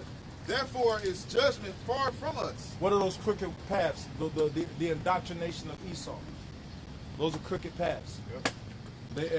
They see that what Esau has made is working for him. So what do? They go and chase Esau's way.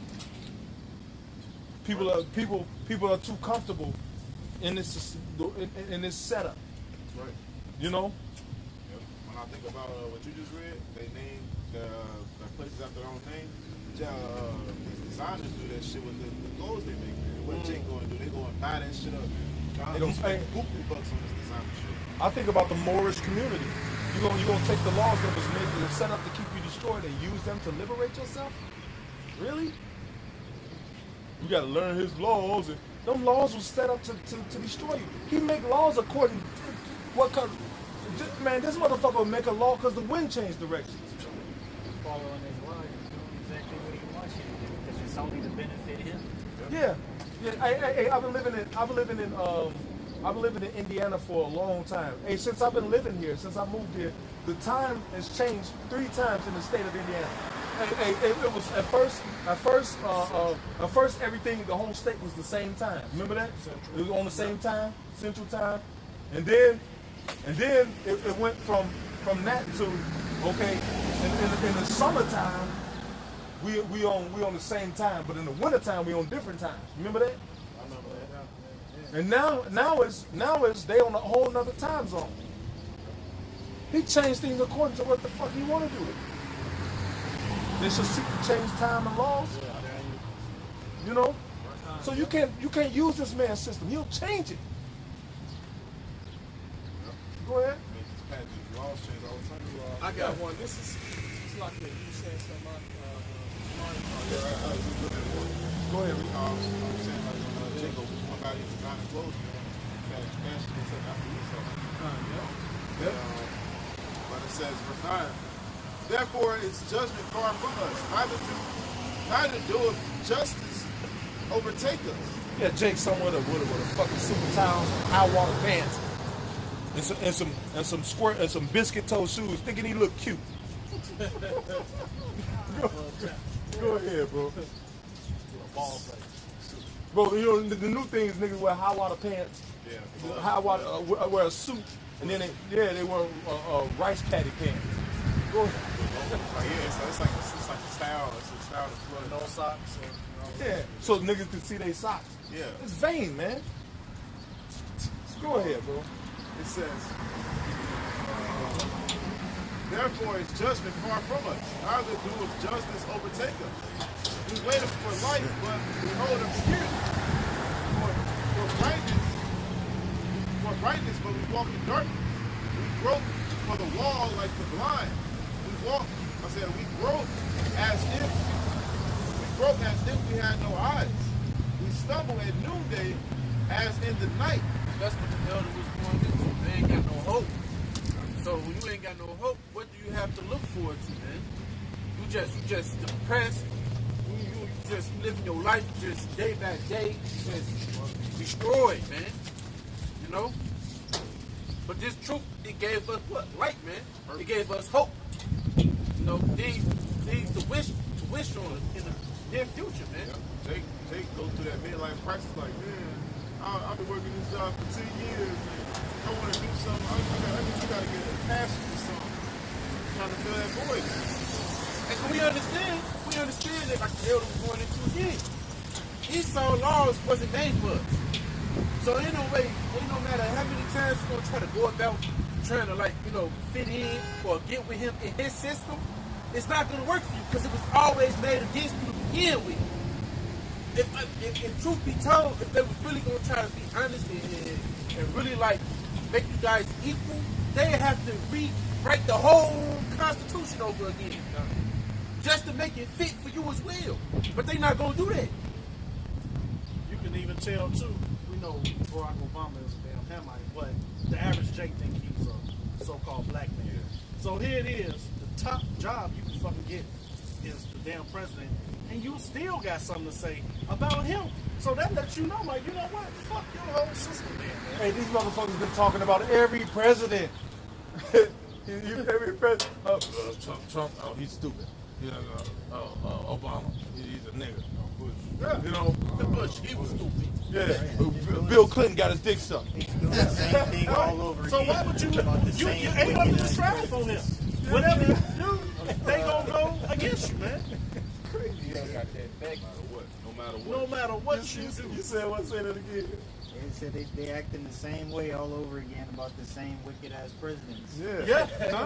All of them are evil, man. Like, you guys still trust in presidents? Yeah, niggas get out and vote, and then you got the same damn problem. Hey, bro, a nigga will get up, and they make you. A nigga go before work and vote. You hate getting up for work every morning. A nigga will get up 3 hours early to go and stand in a fucking line in the cold. And it be cold when they vote out here. And that's what you were saying. They broke the news that way because you gotta understand, it's a life because we understand there's a utopia country. Yeah. A place of comfort, rest, riches, everything that we can possibly imagine. They trusting in the man in the system, man. They trust in the man that trusts him, man. Whether it's James or Esau. Yeah, man. Like you said, you stay in line for 3 hours to vote for somebody who already been decided who's gonna win any damn way. From the beginning, he's already decided. Yeah. So what the heck? It's a waste of time voting for somebody who already been decided who's gonna get the president, be the president before you even went and voted. Man. Yeah, and every time you stand your stupid ass in that line, you saying the best choice for my life is this fucking guy that I don't know. Yeah. Let me read this. I'm gonna choose the better, The better evil. You know what burns me up about Jake is the fact that here it is, we suffer for the Lord's sake, but a nigga will join a fraternity and get burned on his arm. He'll get jumped into a game. You know, all kind of stupid shit. But no fucking value, man. You know, he go through the ringer of dating some stank box bride, spend all his money on fucking dinner and all that kind of shit there, buying a fucking person. And, you know, it's these rituals and these putting burden on yourself to get with something. Well, we'd rather do that than with the Lord through the Holy Spirit. Hey, that shows you the scripture be true. Jacob's got his children. They dumb. Yeah, God. Shit, they suffer for the wrong thing. This is John 14. I'll start at 5. Thomas saith unto him, Lord, where we know not whither thou goest. How can we know the way? Yahushua saith unto him, I am the way, the truth, and the life. No man cometh unto the Father but by me. So basically what he's saying is, I'm the example, I'm the thing that you need to follow. Yeah. Pretty much the word, the scriptures. Yep. You know what I'm saying? Like Bro, and these most high niggas. You got Jacob, the most high. The Lord, the scripture say, the Lord said, Yahweh said, none comes to the Father but by me. But you got people that still want to skip past him like he was just a regular nigga. Move over, Yahweh. I'm dealing with the Most High like you. Whoa. You know, and the Lord, the Most High deals with order. You don't want to deal with the Most High. You know? Hey, man, bro. Hey, these people don't want to deal with the Most High, man. You know? Scriptures speak about him as the king of terrors. You know? Hey, man, he's too pure to deal with everybody, man. You know, nigga think they want to deal with the Most High, and you'll just die, man, as soon as he see you. Because man, bro. The Lord, it said he's too to behold evil, man. You know, and we fucked up. Nigga want to deal with the Most High. He'll kill. You'll die. You'll die immediately. You'll burn up. Hey, the scripture says he's too pure to behold sin. Yeah. We are sin. The flesh itself, man. It's just, it's. And then he know everything you did. Pick clothes to every fucking thing you did. So it ain't nothing you can have from it, thought it, or whatever it is. Said, whatever. If the scriptures say he's too righteous to behold sin, and then there's another scripture that say he's like a burning fire, what you think gonna happen to you if you meet him? You're gonna burn up. Sin, boom. You know, hey man, that's why we need the mediator, man. That's why we need Yahweh Shai, man. And another thing, if the Lord can't sin, what was the best way for him to judge sin? By sending his son down here. So his son can be the mediator. If the Most High never sinned. So he needed to find out what's making these people do this shit. Well, his son came down here, man. And he's the mediator between us and the Lord because he was down here. You know? And he know, man, and he sees situations be like, Lord have mercy on him, man. I know how you feel. I understand why that happened. Why? Because he was down here as a man. You know? Reset. Go ahead. Oh, We got more, don't you? you got some more? Okay, good. This is St. John chapter 3, verse 18. He that believeth on him is not condemned, but he that believeth not is condemned already, because he had not believed in the name of the only begotten Son of In God. the name, bro. In the name. Full circle. When you said, what did you just say? He said, in the name of the only begotten Son. You know, because you got people that just want to go straight to the Most High. The Most High this, the Most High that. What would you have to say, bro? Yeah, that it is, because like we were going into today, reputation.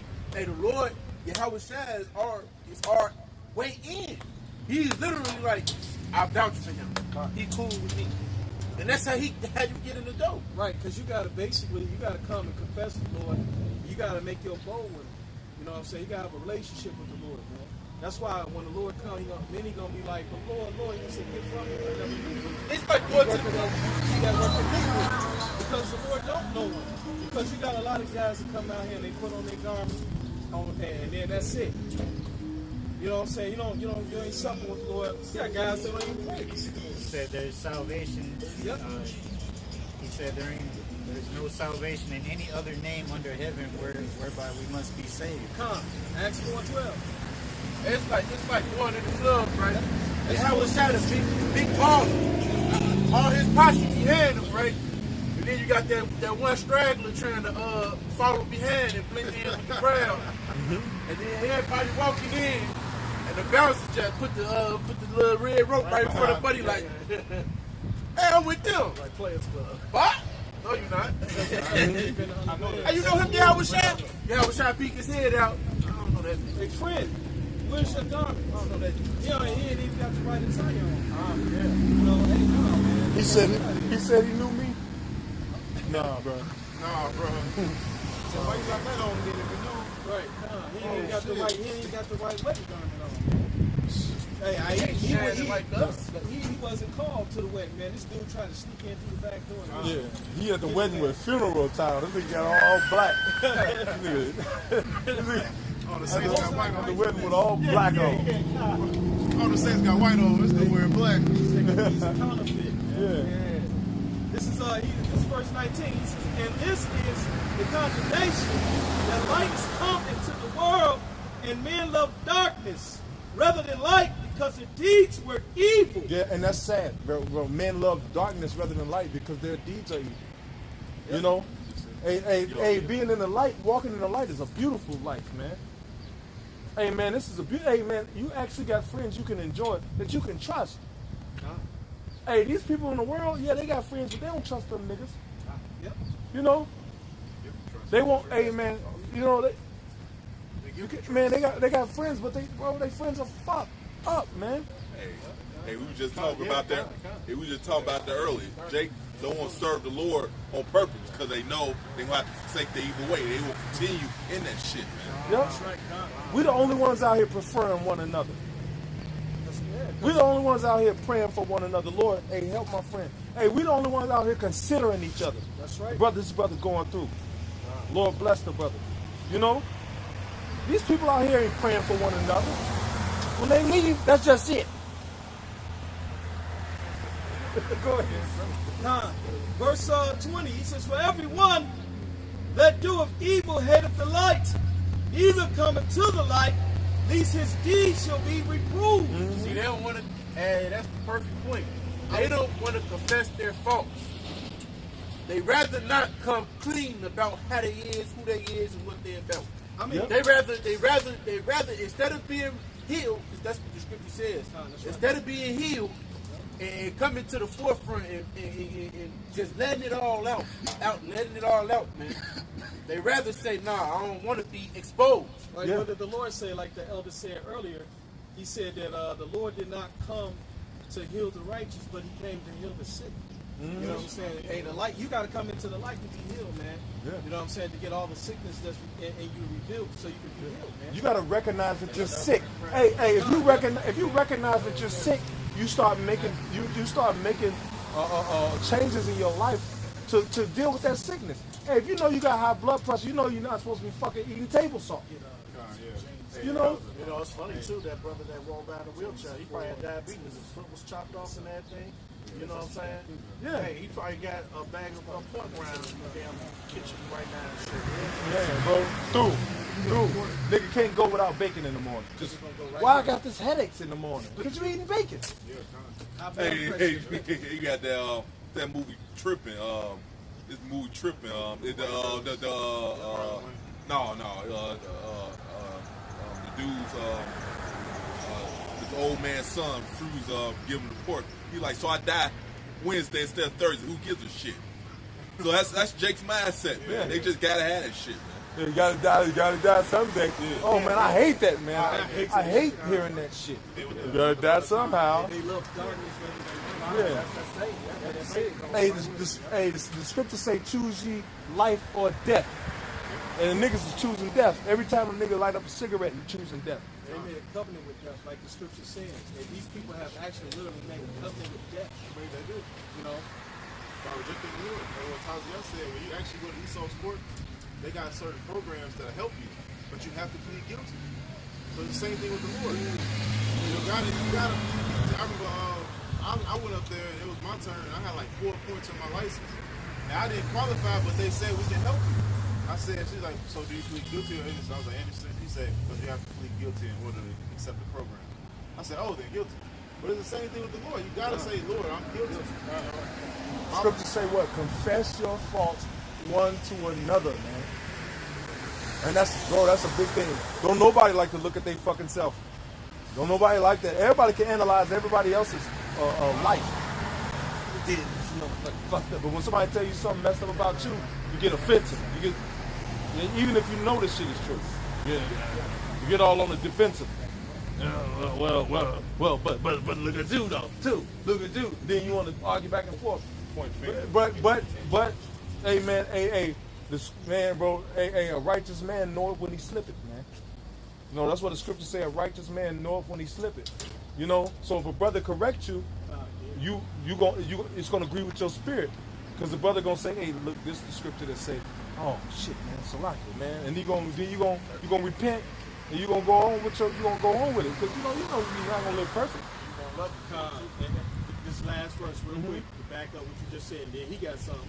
This is St. John's 3:21. He says, but he that doeth truth cometh to the light, that his deeds may be made manifest, that they are wrought in the power.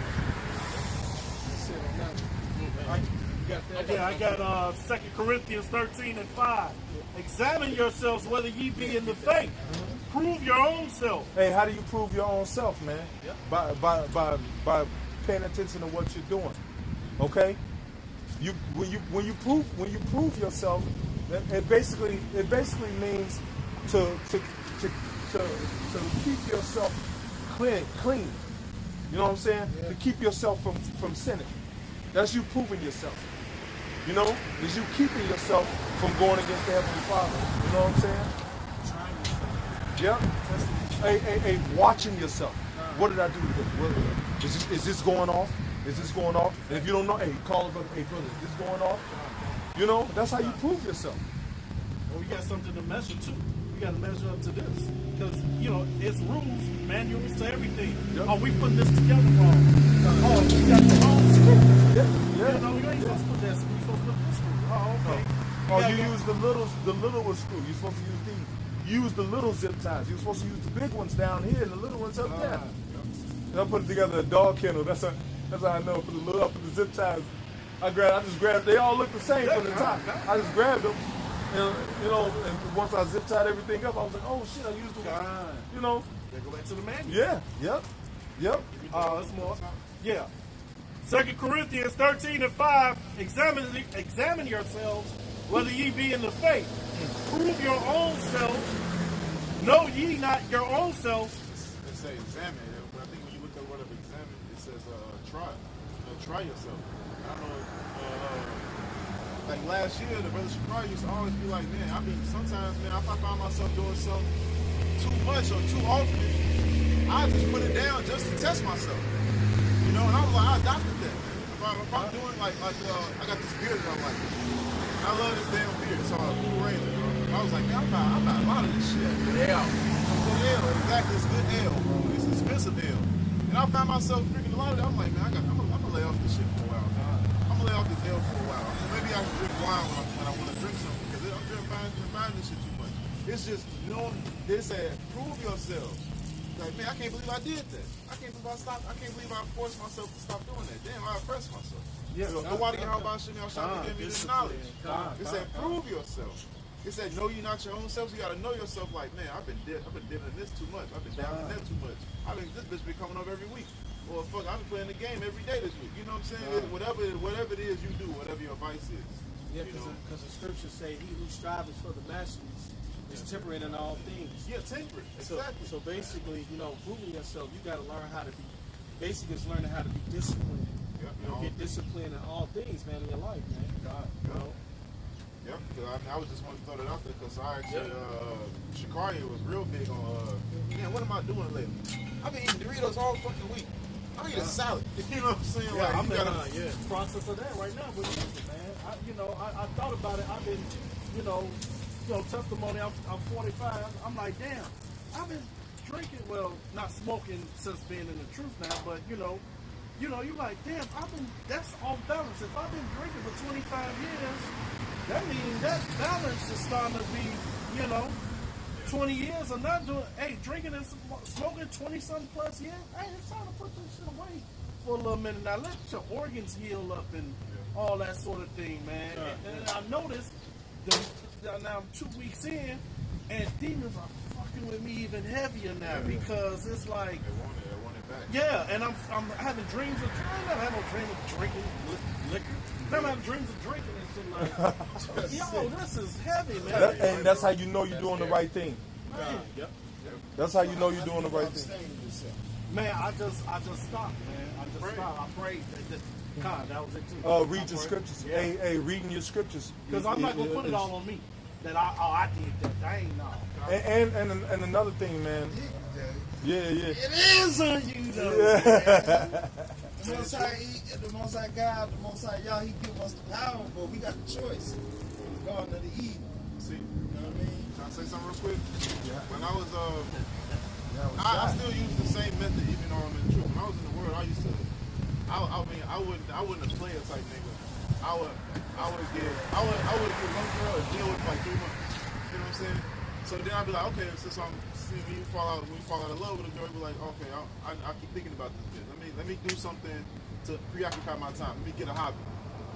Same thing with this. Like when I'm sitting by myself in the room, I'm like, I want a beer. Like how I tell you about the beer, I like to drink, and I'm trying to stop. I'm sitting there, I ain't doing shit. I'm like, I need a beer. Shit. You find something to do. You gotta occupy your mind. Scripture say, I mean not scripture, but the world say that idle mind is the devil's playground. If you got hobbies to occupy your mind, you ain't gonna think about it. Yeah, because the Lord even told us to stay occupied until He comes. Yeah. Those who are saying like you're Yeah. First of all, you got to pray, brother. You got to pray to the Lord.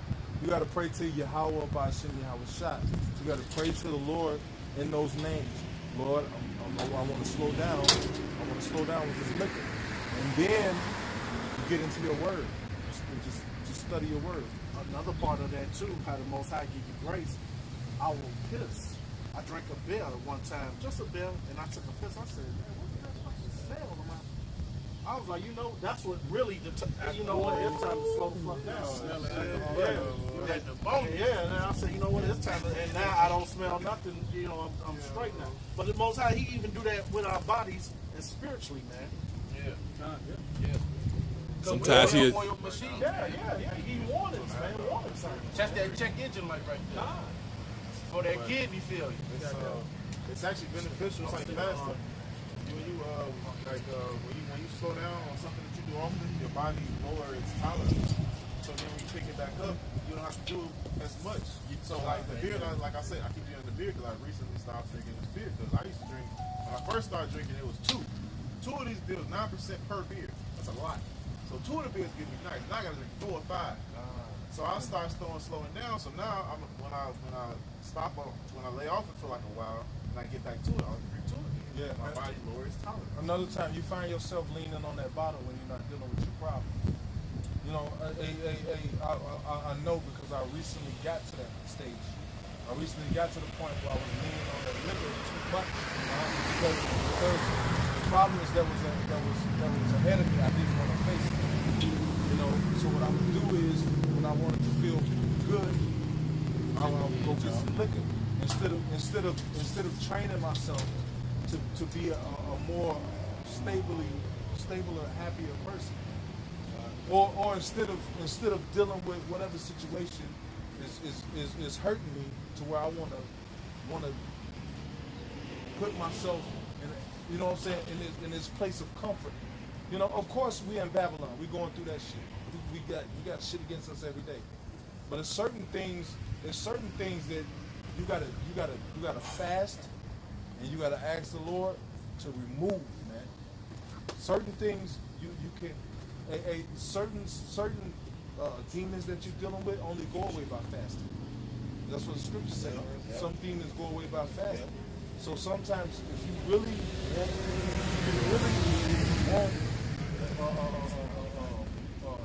want what's the word?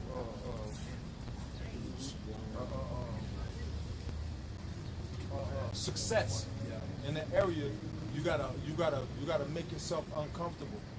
You gotta afflict your soul sometimes. And afflicting your soul is putting away. Afflicting your soul sometimes is putting away things that make you happy. Putting away things that make you feel comfortable. Afflicting your soul sometimes is you just saying, Lord, I'm gonna do away with all this stuff, and I'm just gonna focus on you. This point to this point. Read, pray, study, be on the phone with the brothers. Watch spiritual movies. Yeah, spiritual movies. Stir the spirit up. Or watch videos. Watch the brothers teach. But while you're in that period, of restoring yourself, you have to be occupied in something righteous. You have to be occupied in something that's gonna grow you. Because if you go on a fast and you just lay on that fast, what have you gained from just sitting there? So you have to occupy, and then you have to be occupied in something righteous too, because Satan is gonna come try you. Those demons are going, hey, if you go on a fast, I'm telling you, bro. And one time I went on a fast, but I had to take my daughter to a doctor's appointment.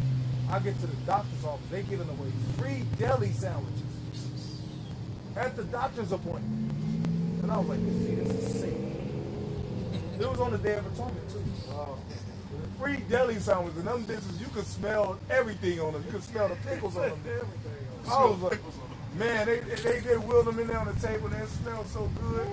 But I fought through that, man. And the Lord blessed me, man. You know?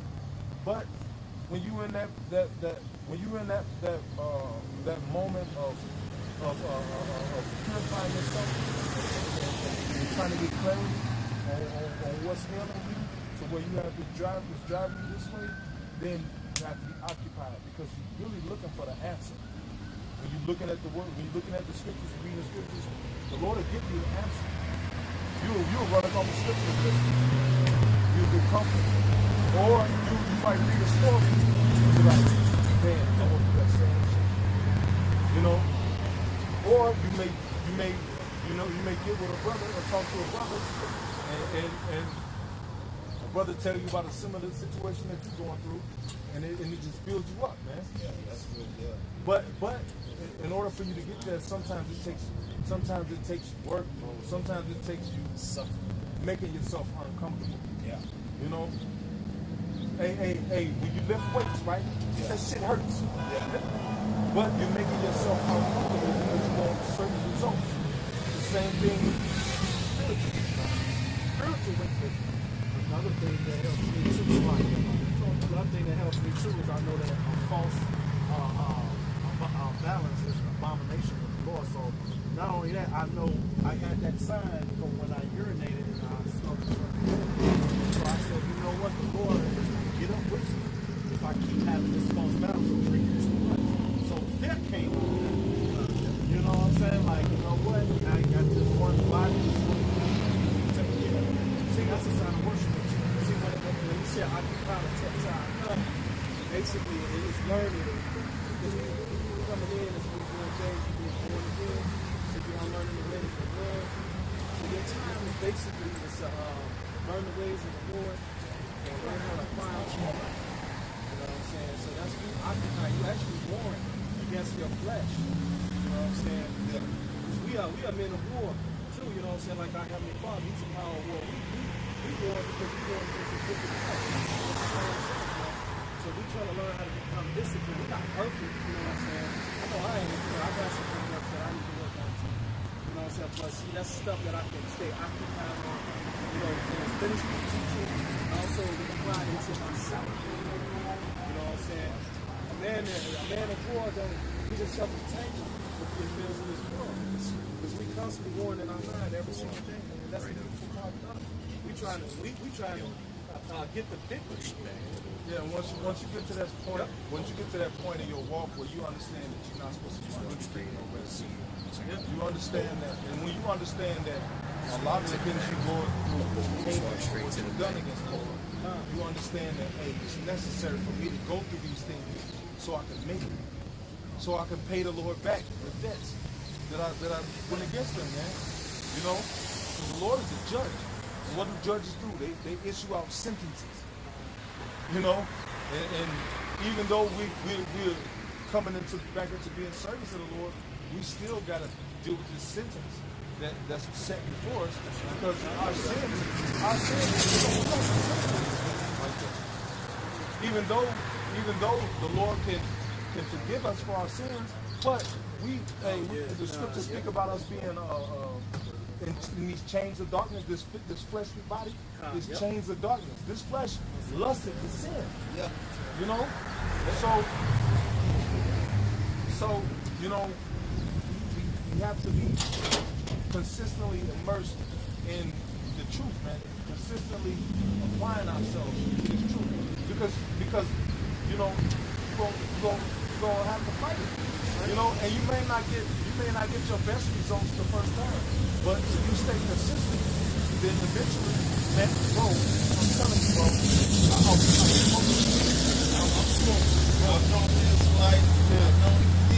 yeah, but you know, I was smoking weed. I told you the story. I was smoking weed. I was going out. But you got a lot of Israelites that justify it. Yeah, I mean, yeah. But if check it this out. ain't in the book, it ain't no sin. Hey, at one point, I tried to justify it. You know what I did? justifying. You know what I did? You destroying your temple. Yeah. You defiling your temple. You know what I did? I said, I'm gonna go to Jamaica and I'm gonna smoke this demon off. Yeah. Smoke no more. Yeah. And you know, I went to Jamaica and I was getting high. I felt so fucking ridiculous. and bro, and another thing, the police came while me and my old lady was out, and they took the weed out of the safe. We thought we was gonna go to jail. I was like, oh shit, Lord made me go to jail over here. I don't know. I don't know what none of these people talking about. I don't know no fucking body. You know, so I was like, man, you know what? I took that as, I need to chill this shit out. So I prayed. I mean, I really prayed. When I said, Lord, I don't want to do this shit no more. I don't want to sin against you. You know, and even though drinking is not a sin, but when you do anything excessive, it becomes unbalanced. You know, so you know, it's what I would do is I will set a day between me and the Lord, and I say I'm gonna fast this day. That's me. You fast from like I'll eat and I'll make sure I drink plenty of water before the sun go down. Yeah. This day and then when the sun go down tomorrow, the fast is over. I used to try to fast. I'm gonna fast from 6 a.m. to 6 a.m. Bro, that shit was so hard. I wonder. Yeah, it's from sundown. I wonder why I could never do that. Like I wonder why it was so hard. 6 a.m. to 6 a.m. It's best from sundown to sundown. Yep, because you still get a meal. You get a meal before the sun go down. Drink plenty of water because the first day you'll be thirsty. Yep. You gotta drink water all that day in preparation. And then, you know, when the sun go down, stone and you pray to her. And while you're in that time, I used to start my fast off with a prayer. Lord, I'm fasting for this season. Lord, I need your help. I need you to deliver me from this. If it's a false balance, I need your help to get to where I need to be. And then I watch a couple of videos before I go to bed. I wake up the next morning and I pull my scriptures out. And I read. You know, the first fruits of your day, the first thing you do should be something spiritual every day. The first fruits of your day dictate the direction of your day. You know, so first thing I do in the morning, I usually watch a video because you know brothers be making videos all night because we all around the world. We all night videos popping up, so I catch up on a few videos in the morning. You know, then I may eat a little something, then I read. You know, but you know while you're on that fast, you're gonna have to keep yourself occupied in something because Satan's gonna come to tempt you while you're on that fast. Yeah. And bro, when you're on a spiritual fast, you know the difference between a fast because you're cleansed. Because you're tempted. Man, bro, you be thinking about food, man, hey, you be thinking, oh well I ate dinner yesterday, so I should be good. Man, you wake up at 6 in the morning. By the time 7 o'clock hit, your stomach mad as hell, rumbling at you like, nigga, I'm hungry. And you're like, I'm already hungry? You know, and then you gotta fight that all day. You know? But it's spiritual. It's spiritual because the Lord is testing you. Are you serious about what you're asking? I think that your brother said earlier, it's strength in suffering. Yeah. That's suffering. Hey, the apostle of the house of God said you gotta learn to love your suffering. You know? Because why? Because your suffering is payment for what you've done. You know? And that bro, I haven't gotten that. Because that shit still hurts me. I be hurting. You know, I give a testimony about me while smoking weed, man. I drive so and of course, but you know, I'm doing my thing. You know, I ain't had no random drug tests in about 7 years. Choke, you know, did my thing, whatever. What you know? Boom, we need you to go to the, I'm like, oh wow, couldn't get no, smoking no room, smoking, or even get somebody, my buddy, hey man. But anyhow, so I went, I had my buddy sure, I was gonna smuggle it in, the place is closed, woo, got a blessing. The place is closed, you know, so back to work because they were potentially do this. I said, you know what? So I didn't. I ain't go back to work no more. So they called me while I was off. And was like, yo, you got to go to that. I said, I'm not upset. Make a long story short, I'm my job. I had to take care of my family. So, man, you how about you outside? Help me in this right now. That's the first time I ever used the name. Ever. So I'm just coming into the truth. You know, the guy, the terminal manager told me that was like, you know what? Don't worry about it. I'm telling you with somebody else. I never, I ain't gonna lie. I finished off that bag. And, you know, I finished that, and from that, I never smoked. That's it. Because that, the Most High showed me His power, His name, man. And that was, man, it was just beautiful, man. The name came through for me, man. And yo, it was I said, that's it. I'm done. And everybody I spoke to, they said, I never heard of nobody turn around and say, go take this step to this man. That don't happen. That wasn't nothing but you, how about you guys? Yeah, man. Hey, all of y'all about you, man. Hey, beautiful testimony, man. But you know, hey, the Lord delivered us from those things, man. The Lord can deliver you, you know, from whatever you face, whatever you battle with. But the true deliverance starts. The true healing starts. I've come to realize that I like doing this shit. You know what I mean? I love that shit.